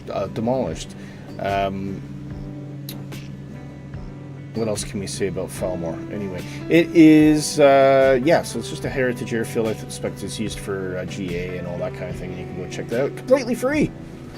Free is good. Go check it out. Somebody on Reddit has gone through the process of identifying what all the airplanes are for 2024, depending on the version you get. I'm not going to go through them in detail right now, but yeah, you can check it out. It's a filtered list of aircraft if you want to go have a look, but it is an enormous list, I think, is kind of the key point for me. And finally, what third-party developers are saying about Microsoft Flight Simulator 2024? Not a heck of a lot. They still have no information. They've not seen the SDK. They have no idea what they're going to need to do to make their airplanes compatible for the next version. Yeah, it's just everyone's generally still pretty much in the dark. They're all saying the same thing. Just Flight in particular said, you know, we should get access to the SDK in the next few weeks. At this point, we'll make sure and start doing testing to see if their current add-ons work. However, India Foxtrot Echo quite rightly is saying do not expect them to work flawlessly for 2024 on day one. They need to test it. They need to check it. I suspect Just Flight and various will be all saying the same thing. They need to check, see what the differences are. There will be few differences. Is it going to be a huge deal to port it? Probably not, but there will be some differences. And obviously, possibly there might be some enhancements in certain cases. I think you could probably expect, for the most part, free upgrades for a lot of these vendors, but there is a bit of work to do. So don't expect from day one, when you get 2024, hey, let's go fly the PMDG 737, and then it ends up breaking, because first of all, the installer won't even support that. So yeah, just bear that in mind. It will take a little bit of time for all of these devs to get things done, but I think within the first month or so, we should start seeing those ports come through. Anyway, that's the news, guys. We're going to get back to our flight because we probably missed our next course correction, and we'll get back to regular flight.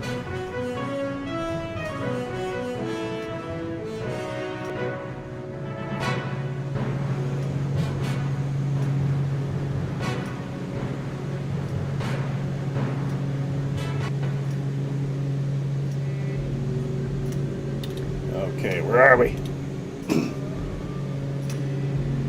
We are, okay, not picking up anything right now, actually.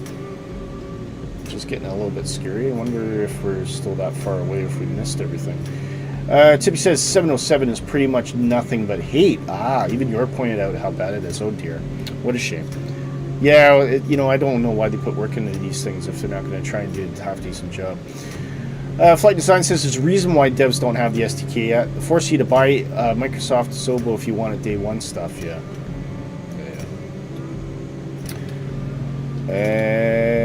Okay, where are we, guys? I have no idea. Oh, I know what the asterisk is. It's a DME only. Sorry. So this beacon that I've dialed in, we can't. It's DME only. It's only going to give us distance. So actually, the only thing we can be looking at is this. And according to this is looking good. That's why I had the asterisk. I couldn't remember. It's DME only, so there's no direction. No direction finding. But according to this, even though we're on our reckoning heading, we are closing. We're within 10 miles, so that is looking okay. What we can do, though, is see if we're tracking our next beacon, which is Brecon, and we are, and it's there. So once we get to Welshland, we can start moving on to our next course. But at the moment, according to this, we are flying the right direction. So there you go. I was wondering, I remember that there was a reason to put the asterisk in. I couldn't remember what it was. It's a DME only. DME only. There you go. Okay, we probably... Do we got stuff on here we don't need? Yeah, prop heat. Don't need that anymore. Everything else should be open. We're definitely seeing a bit of clearing in the weather now, thankfully. Where's Nighthawk, actually? Let's see if we can find it. There he is. There's Nighthawk over there. Well ahead of us by the looks of it. And we're getting some nice views of the rolling countryside as we cross into the Midlands. And it's a heck of a lot flatter than it was before as well. We've seen all range of terrain, and that's one of the things I do love about Britain. You can drive 10, 15 miles in any direction, and the scenery just completely changes. It's quite impressive. While we're sitting here, we'll do a weather check for Cardiff. So let's have a look.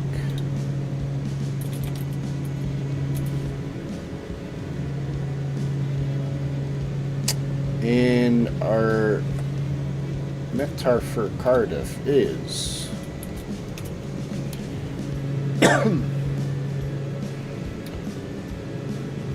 300 at 6 knots. Not too bad. That's definitely a lot improved greatly since earlier in the week when I was initially looking at it. There's 13 degrees QNH at 0215. I'll dial that in now, actually.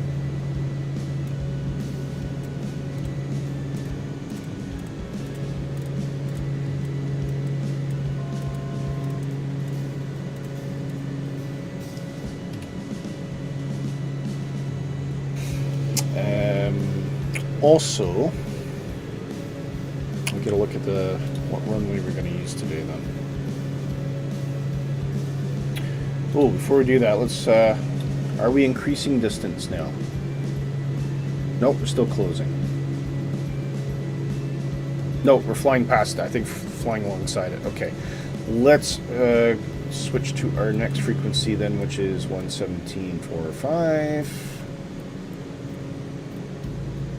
Bosch.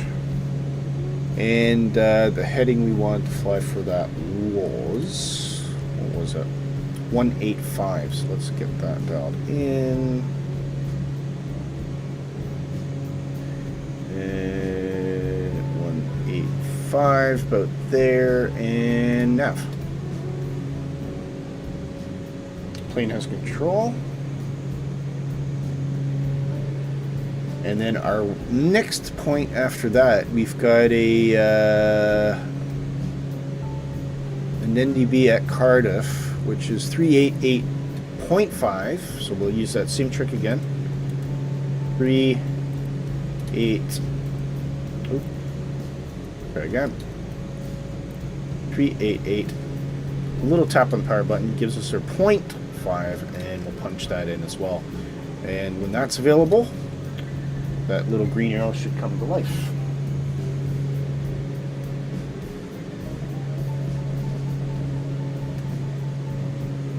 Apart from that, it's just enjoy the scenery. Look at that. Isn't that nice? Right, so in terms of the airport, 300 means that's pretty much dead on for runway 30, so we are going to be coming in from the east to Cardiff this time. Why are you beeping? What's wrong with you? There. Stop it. Okay.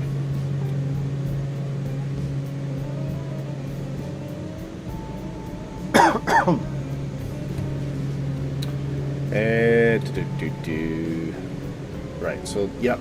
Nav radio's taking control of the airplane. I'll put the heading back on the same course just so in case we have to switch.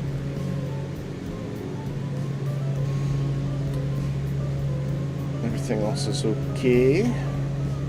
There is an ILS available for this as well.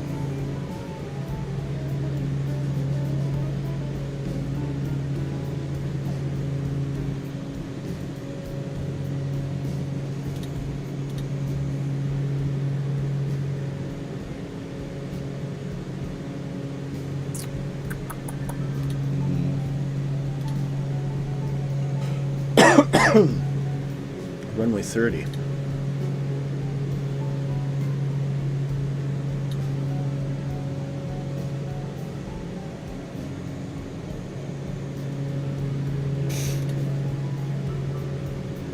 what does that look like? Platform altitude, oh, there's an overflight here, but I think what we'll do is just go platform 1600 off. We'll do a visual and then circulate out. Don't really need to do an ILS, but can do. Course 297, 110.7, so we can get that dialed in.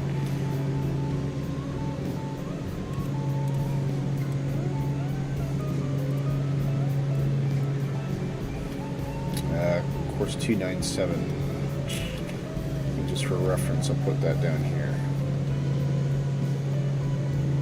On our nav 297 will be about there. Just to remind me, once we get past Brecon, we're flying towards that NDB, then we can get that ready to go.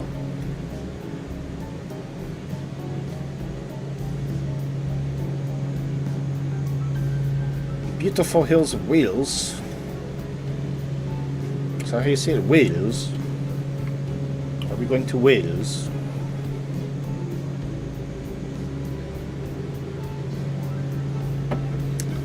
Cardiff.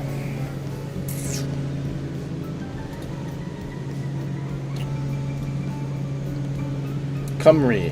I think, do they call it Cymru, don't they? That's Welsh for Wales. Cymru.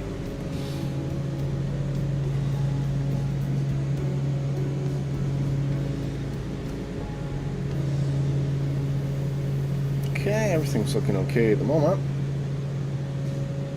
Making good speed, really good time. I mean, it's pretty amazing how quick this plane can be. Despite some of the sightseeing we've been doing, we are been in the air maybe less, just over an hour and a half, and we're pretty much already in Cardiff. So very impressive. Flight Designs, post some pics and screenshots in Discord. They will be uploaded later today to download. Oh, big news! And Corporate Pilot Dad, hello! Says hi, how are you, sir? Great to see you, Tim. All the best. So great to see you today. Let's have a look at those pics then. I think we got a little bit of time. How long we got? Yeah, we got about 36 nautical miles to Brecon. Let's go have a look at some of these shots then. Sorry, I'll go back. Let me find them first.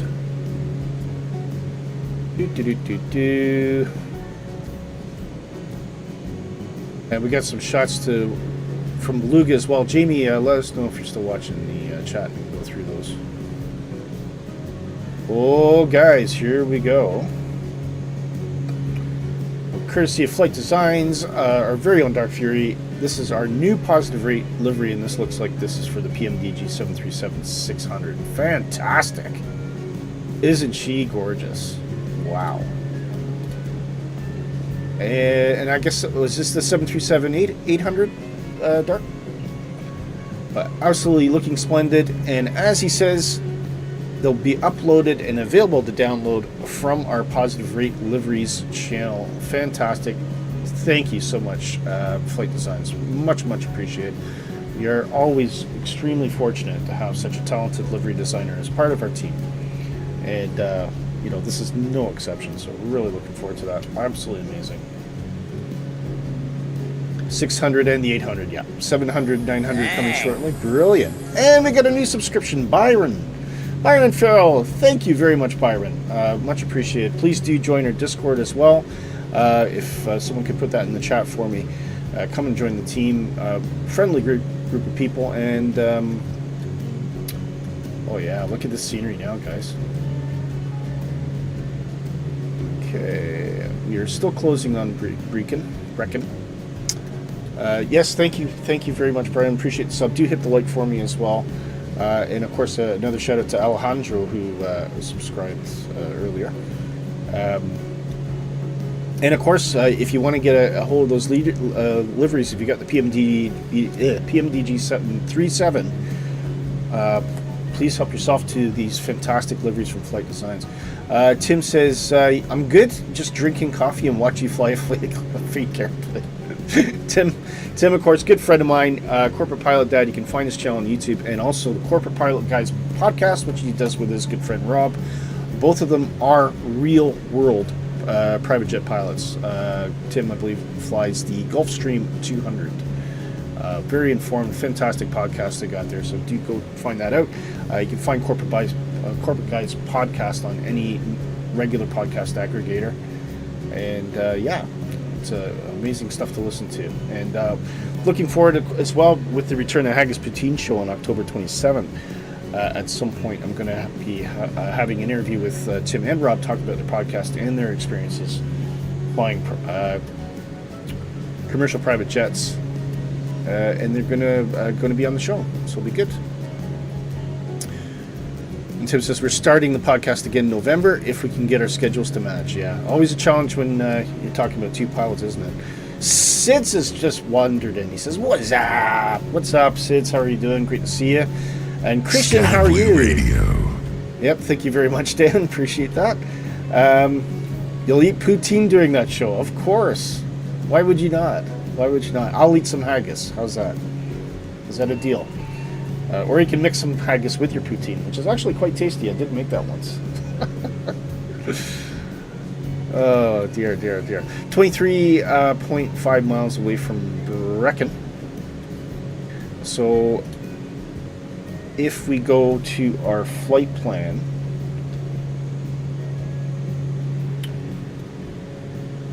rough guess we're probably somewhere around here. And once we get past Brecon, we can continue to fly on a heading of 189 towards Cardiff Airport.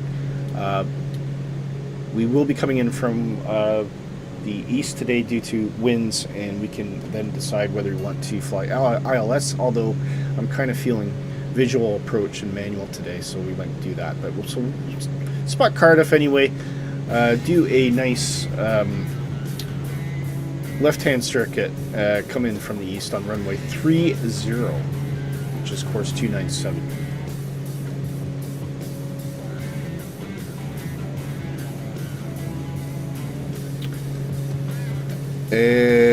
Corporate Pilot says poutine is one of my top favorite foods ever. All right. Whoever, though, thought of putting gravy on French fries topped with cheese curds would be so amazing to know. It's funny because I actually, when I was in Canada in May, briefly, I ordered some. There's a place that did poutine on takeout or for delivery, so and they were open late, so I decided to order it because I hadn't had poutine the whole time I was there. So we got poutine. It wasn't particularly good for delivery food. It wasn't great. And I got food poisoning. I was absolutely wrecked for 3 days. Luckily, it only started to get better right before I had to get on the airplane back to Scotland. By God, that was a rough few days. But yeah, that'll teach me for eating poutine from some late night takeout place. Petition for Willy to eat haggis while wearing a kilt. I do have a kilt, actually. Yeah, I could do that. Maybe towards Christmas. Do you guys really want to see me in a kilt?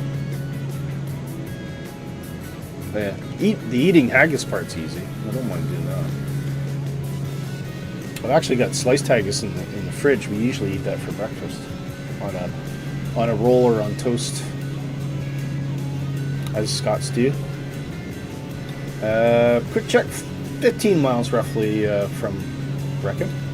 I'm getting closer. Then playing bagpipes. No, I don't have bagpipes, so I couldn't do that anymore. Pulled pork or brisket poutine is awesome. Oh, that's a different take. Yeah. Brisket I would probably go for. Pulled pork just became like a fad kind of food. Like it was everywhere. Like everywhere went, and even McDonald's I think was selling pulled pork something. And I just got absolutely sick of it. But the genuine reason I don't eat it anymore is I can't eat pork. I can't digest it. Something's changed in my physiology, and pork just makes me feel really awful and uncomfortable. And it's a shame because I did like it, but I generally don't eat pork at all. So I'd probably be up more towards the brisket side, I think. Brisket goes great on everything. Yeah, of course it does. Love how Corporate Pilot Dad is straight away. No.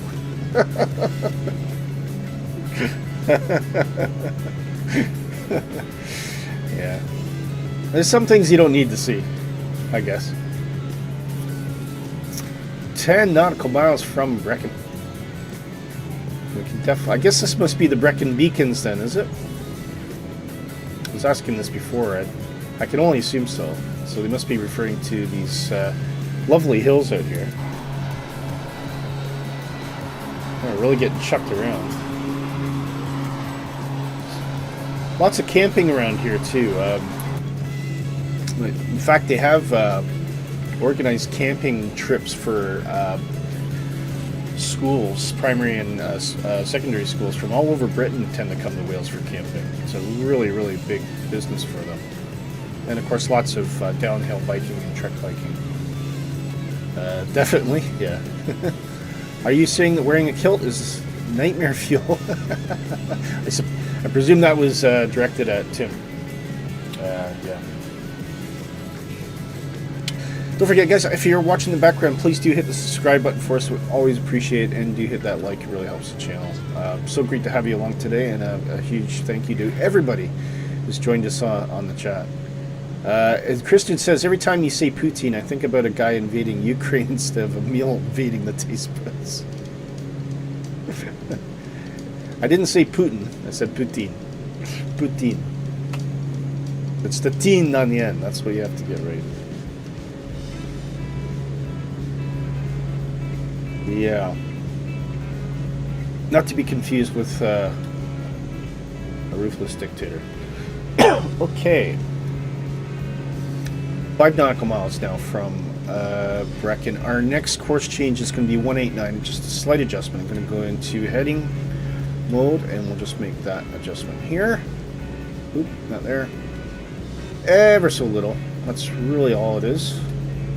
And if we want, we can actually just head straight into nav now, and the airplane will intercept that radial. And that will take us direct towards Cardiff Airport.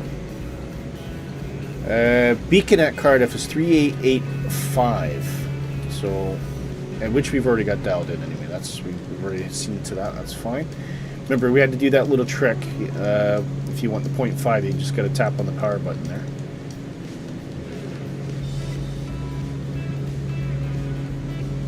And the airplane is just screaming along here. 4,000 feet. Current air temperature is a frigid 1 degree.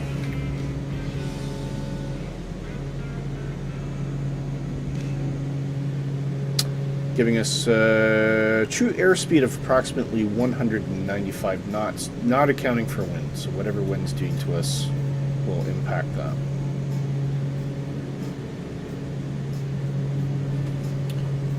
One degree keeps the ice away. It does.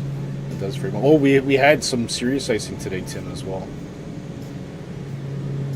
Okay, it looks like we've just overflown Brecon. We're now getting the away indication as with the white arrow there. So the airplane will continue to fly as soon as it gets further away. I think do we have to click the nav again? Probably, yeah. And that'll intercept the outbound 189 radial, which puts us on an intercept to Cardiff Airport. We'll just put Stoopy in the doghouse as well.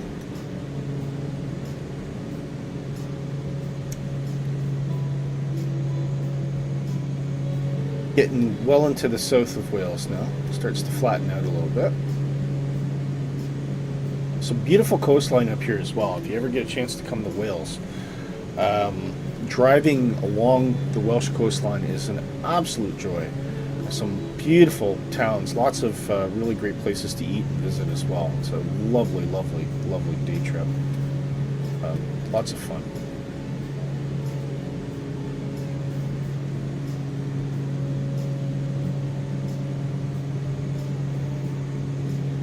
Okay.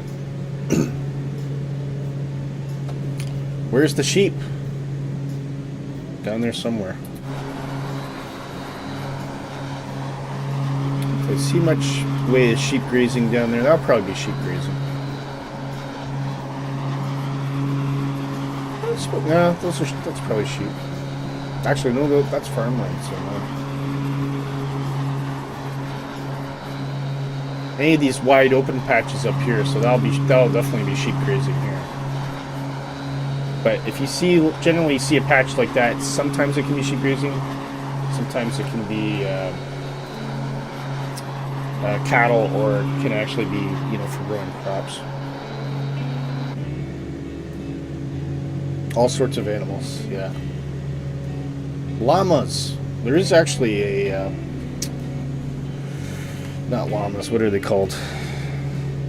The other thing, the ones you get in like Peru. Alpacas. There's an alpaca farm about 5 miles away from me. And unfortunately, they're vegetarian.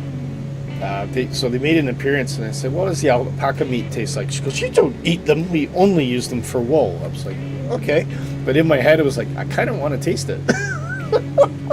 And she just gave me a dirty look, like, "Please leave." I was like, "Okay, fine. Don't kill your alpacas, then. I don't mind them. But if you do, give me a phone." Alpacas, yeah. Sorry, you guys beat me to it. Spitting camels. That's it. We can go crocodile hunting in Florida. Crocodiles really, well, you mean alligators. Alligators meat. There's no crocodiles in Florida. Alligator meat's actually really nice. I've tried alligator meat before.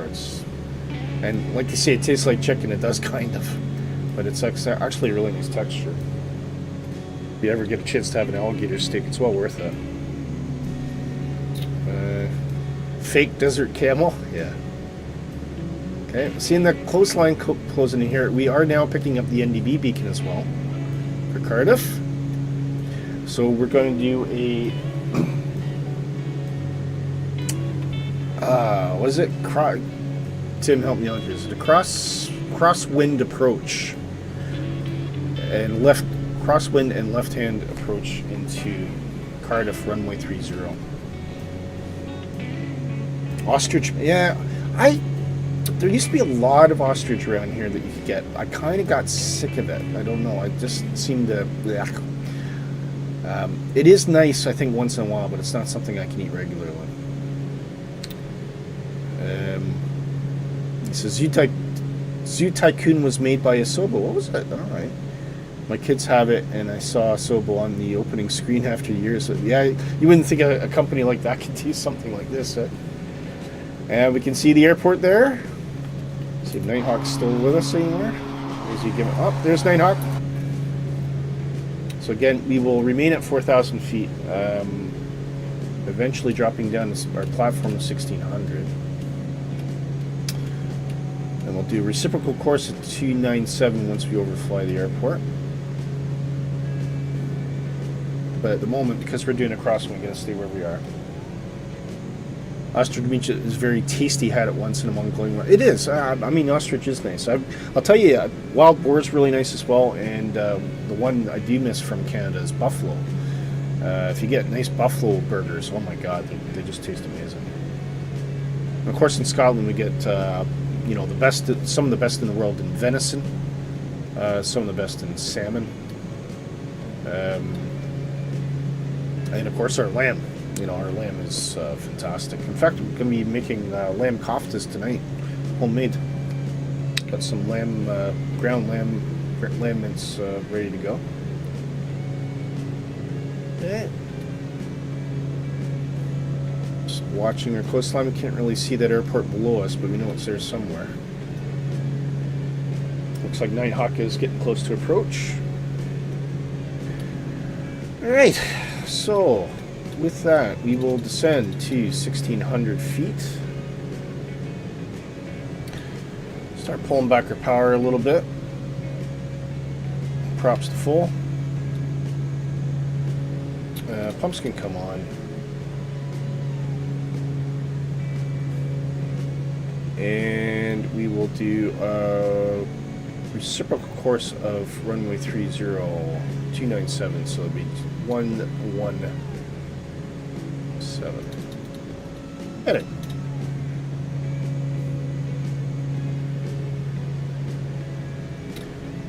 Do you need to turn to 134 after crossing the NDB? No, now that we've crossed over 134. Where are you getting 134?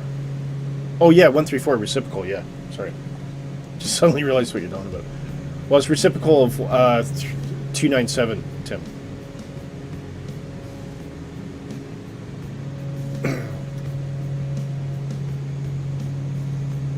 Oh yeah, no, I'm not using the published approach. Sorry, I'm just doing a left-hand circuit across one.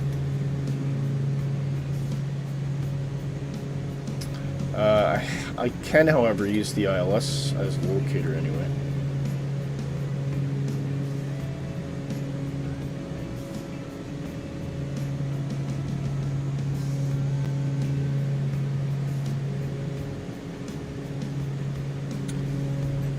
Yeah, I just I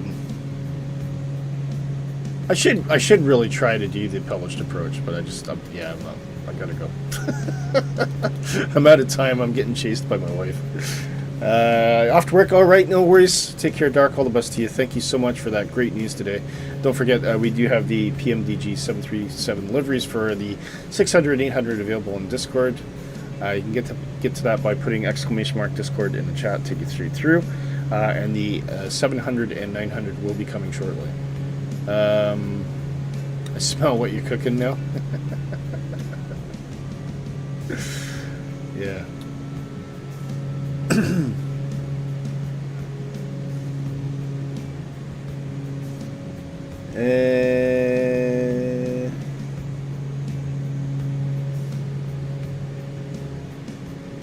What was that frequency? Was it 110.7? No, it was, yeah. Okay. Curious why it's not getting a locator on it, though. Strange.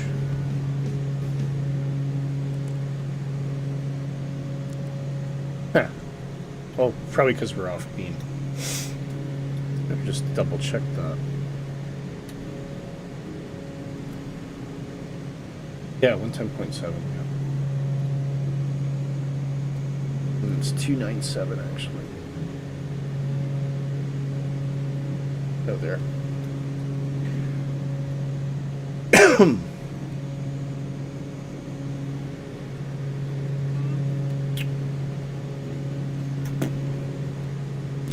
Further. Holding at 1600, 140 knots, looking good.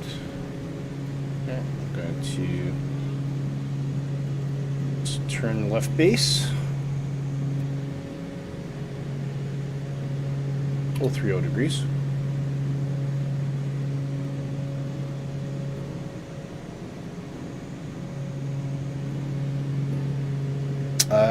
Did you know the loc needle will be accurate even if you don't put in the correct course on the loc approach? Here, let me process that. It will still be accurate even if you don't put the correct course on. Yes, I do. Yes, I do. It'll still float back and forth regardless, but I guess it's just counterintuitive if it's pointing the wrong way, isn't it?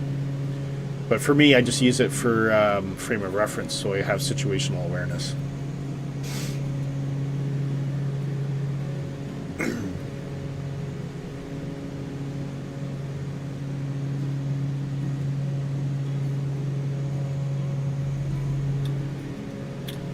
Okay, is everything... Ignition can probably go into auto now. Don't think we need anything else. Good. Recognition lights can come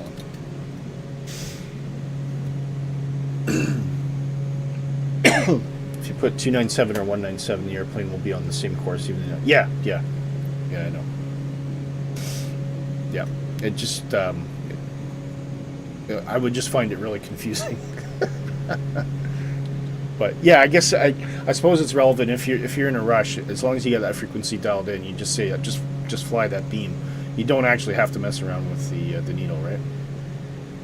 Is that what you're getting at?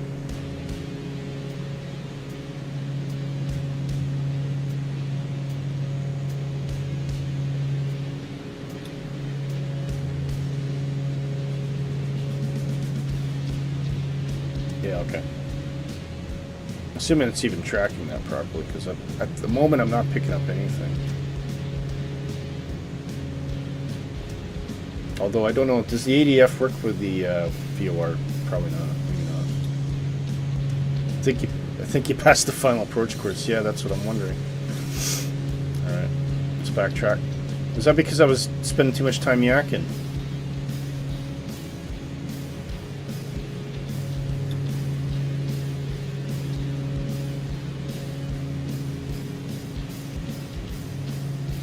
All right, let's see if we can get a visual while we're doing this.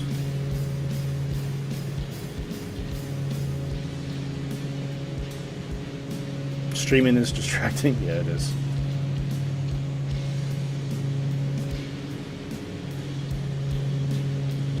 I don't know if I was actually.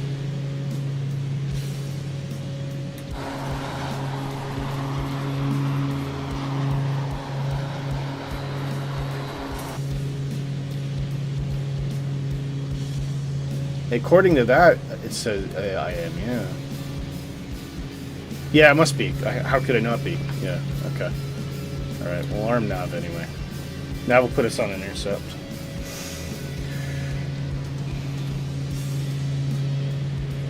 I'm just wondering, one thing I never realized is the ILS isn't actually appearing on the ADF. Press approach. Oh yeah, yeah, true. Well, I don't want to fly it. I just wanted to use it. No, I don't want to do an approach. I just want to use it for locator. Localizer.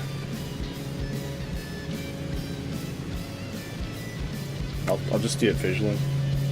I mean, it could let the plane fly it.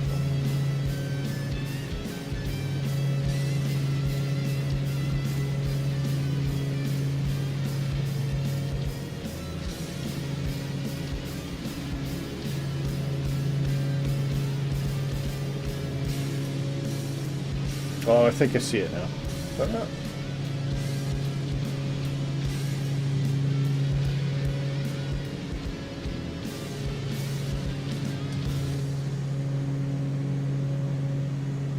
Gonna run out of room here.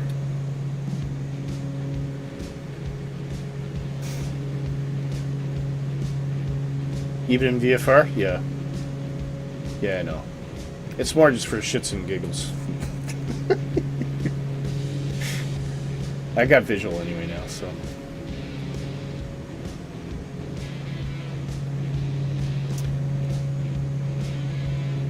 Okay, gonna drop the gear. And we'll put in first stage of flaps here. We are overshooting.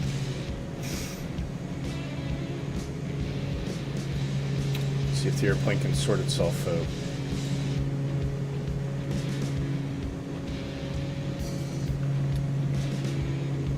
Right, QNH is set. Speed currently below blue line. We'll get a little bit of power up there.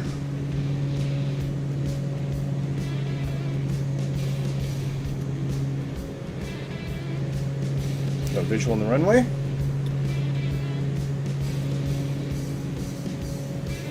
It's amazing, Tim. Honest to God, it's brilliant. It's probably.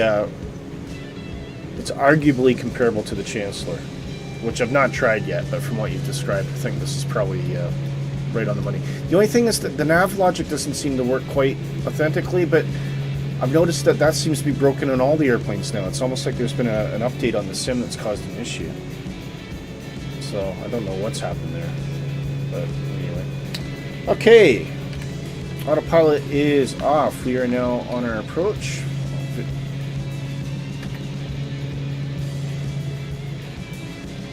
Watching our blue line, maintaining the blue line there. A little bit high. There we go. Tracking fine now. 6 knot winds almost straight on, so we should be okay.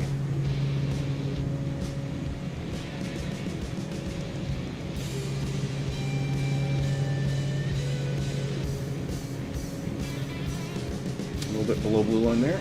Get the power up back up again.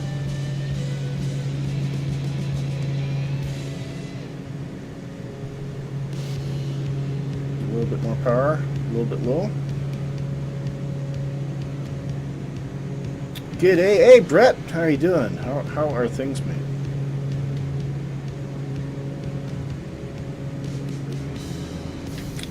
little bit of up trim there. It's not fighting the aircraft quite as much. Nice and stable. It's one thing to remember too. You know, if you're constantly pulling or pushing to try and keep the plane on course, you should be trimming. You're just making life hard for yourself. You want to get it down so you're making the small adjustments, not the big ones. And here we come into Cardiff. Okay, not looking at the lights now, just focusing on those on the touchdown point.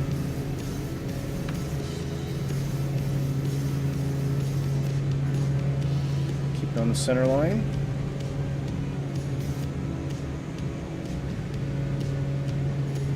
Dropping the power. Bit of a flare, looking at the threshold, or the horizon I should say. Keeping on the horizon, keeping the horizon, keeping the horizon. A little bit of a firm landing. We do have reverse thrust on this, so we can use that.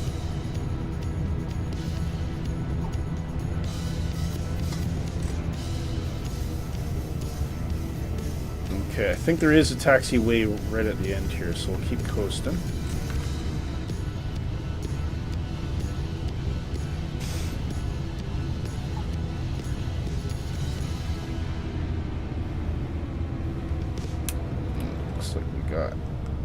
There's our exit point there. And vacating to the right.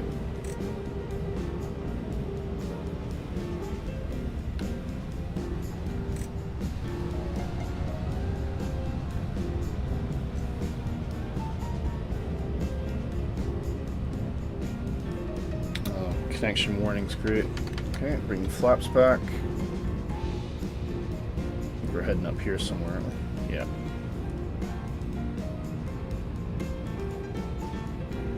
Oh, got a little bit of applause from Alejandro. Thank you very much, mate. Appreciate that. I think there was a bit of ground effect there, and it was flaring a bit longer than it should have been, so. But it's not too much to complain about. It's well within tolerance. Okay, turn off the landing lights. Taxi lights should have been on there, but we'll leave it off there. Beacon can stay on. Nav lights. And let's go find a place to park.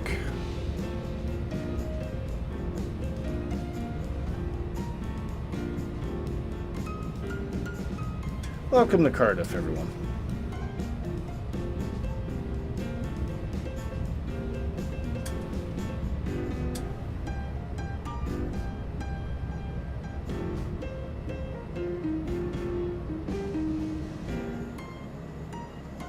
Brakes on. Ignition can come off. Turn off your avionics. Fuel to cut off.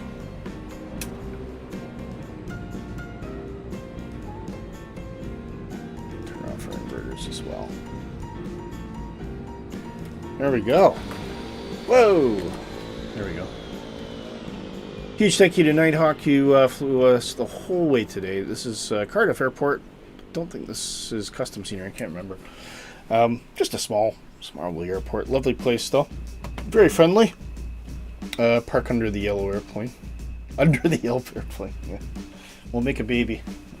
Might spit out a Cessna. And a huge thank you to everybody today. Mr. and Mrs. Tippy, Brett Place for coming in here. Corporate Pilot Dad, Christian. Flight Designs, a huge announcement from DarkFury today about those liveries. Go check them out in the positive rate liveries section. They'll be available shortly. Anybody else I've missed? Huge thank you to Dan as well for moderation today, and our new subscribers, Byron, Pharaoh, and Alejandro. Thank you so much for subscribing and appreciate you coming along. And a huge shout out to Aaron Robinson as well. From Mr. Dave, Jamie, of course. Big shout out to Jamie. I think he's left us, though. I would have gone through the screenshots. But Timmy says, have a great day, everyone. You too. Absolutely. The freeware for Cardiff is pretty good. Oh, yeah, I might check that out then. Didn't actually realize it was freeware for Cardiff. But hope you had a fantastic time. Thank you for joining me today on this final trip in Britain. This is Around the World Part 2. After this, we are departing Britain. We will be flying the 737 on the next trip, going down to, I think we're going to Monaco or Nice or something like that. Anyway, and that's it. And then we're going around the world. We're not going to be back in Britain for quite a long time. So I thought we'd make a nice coastal trip today, which was hugely entertaining. I hope you enjoy it.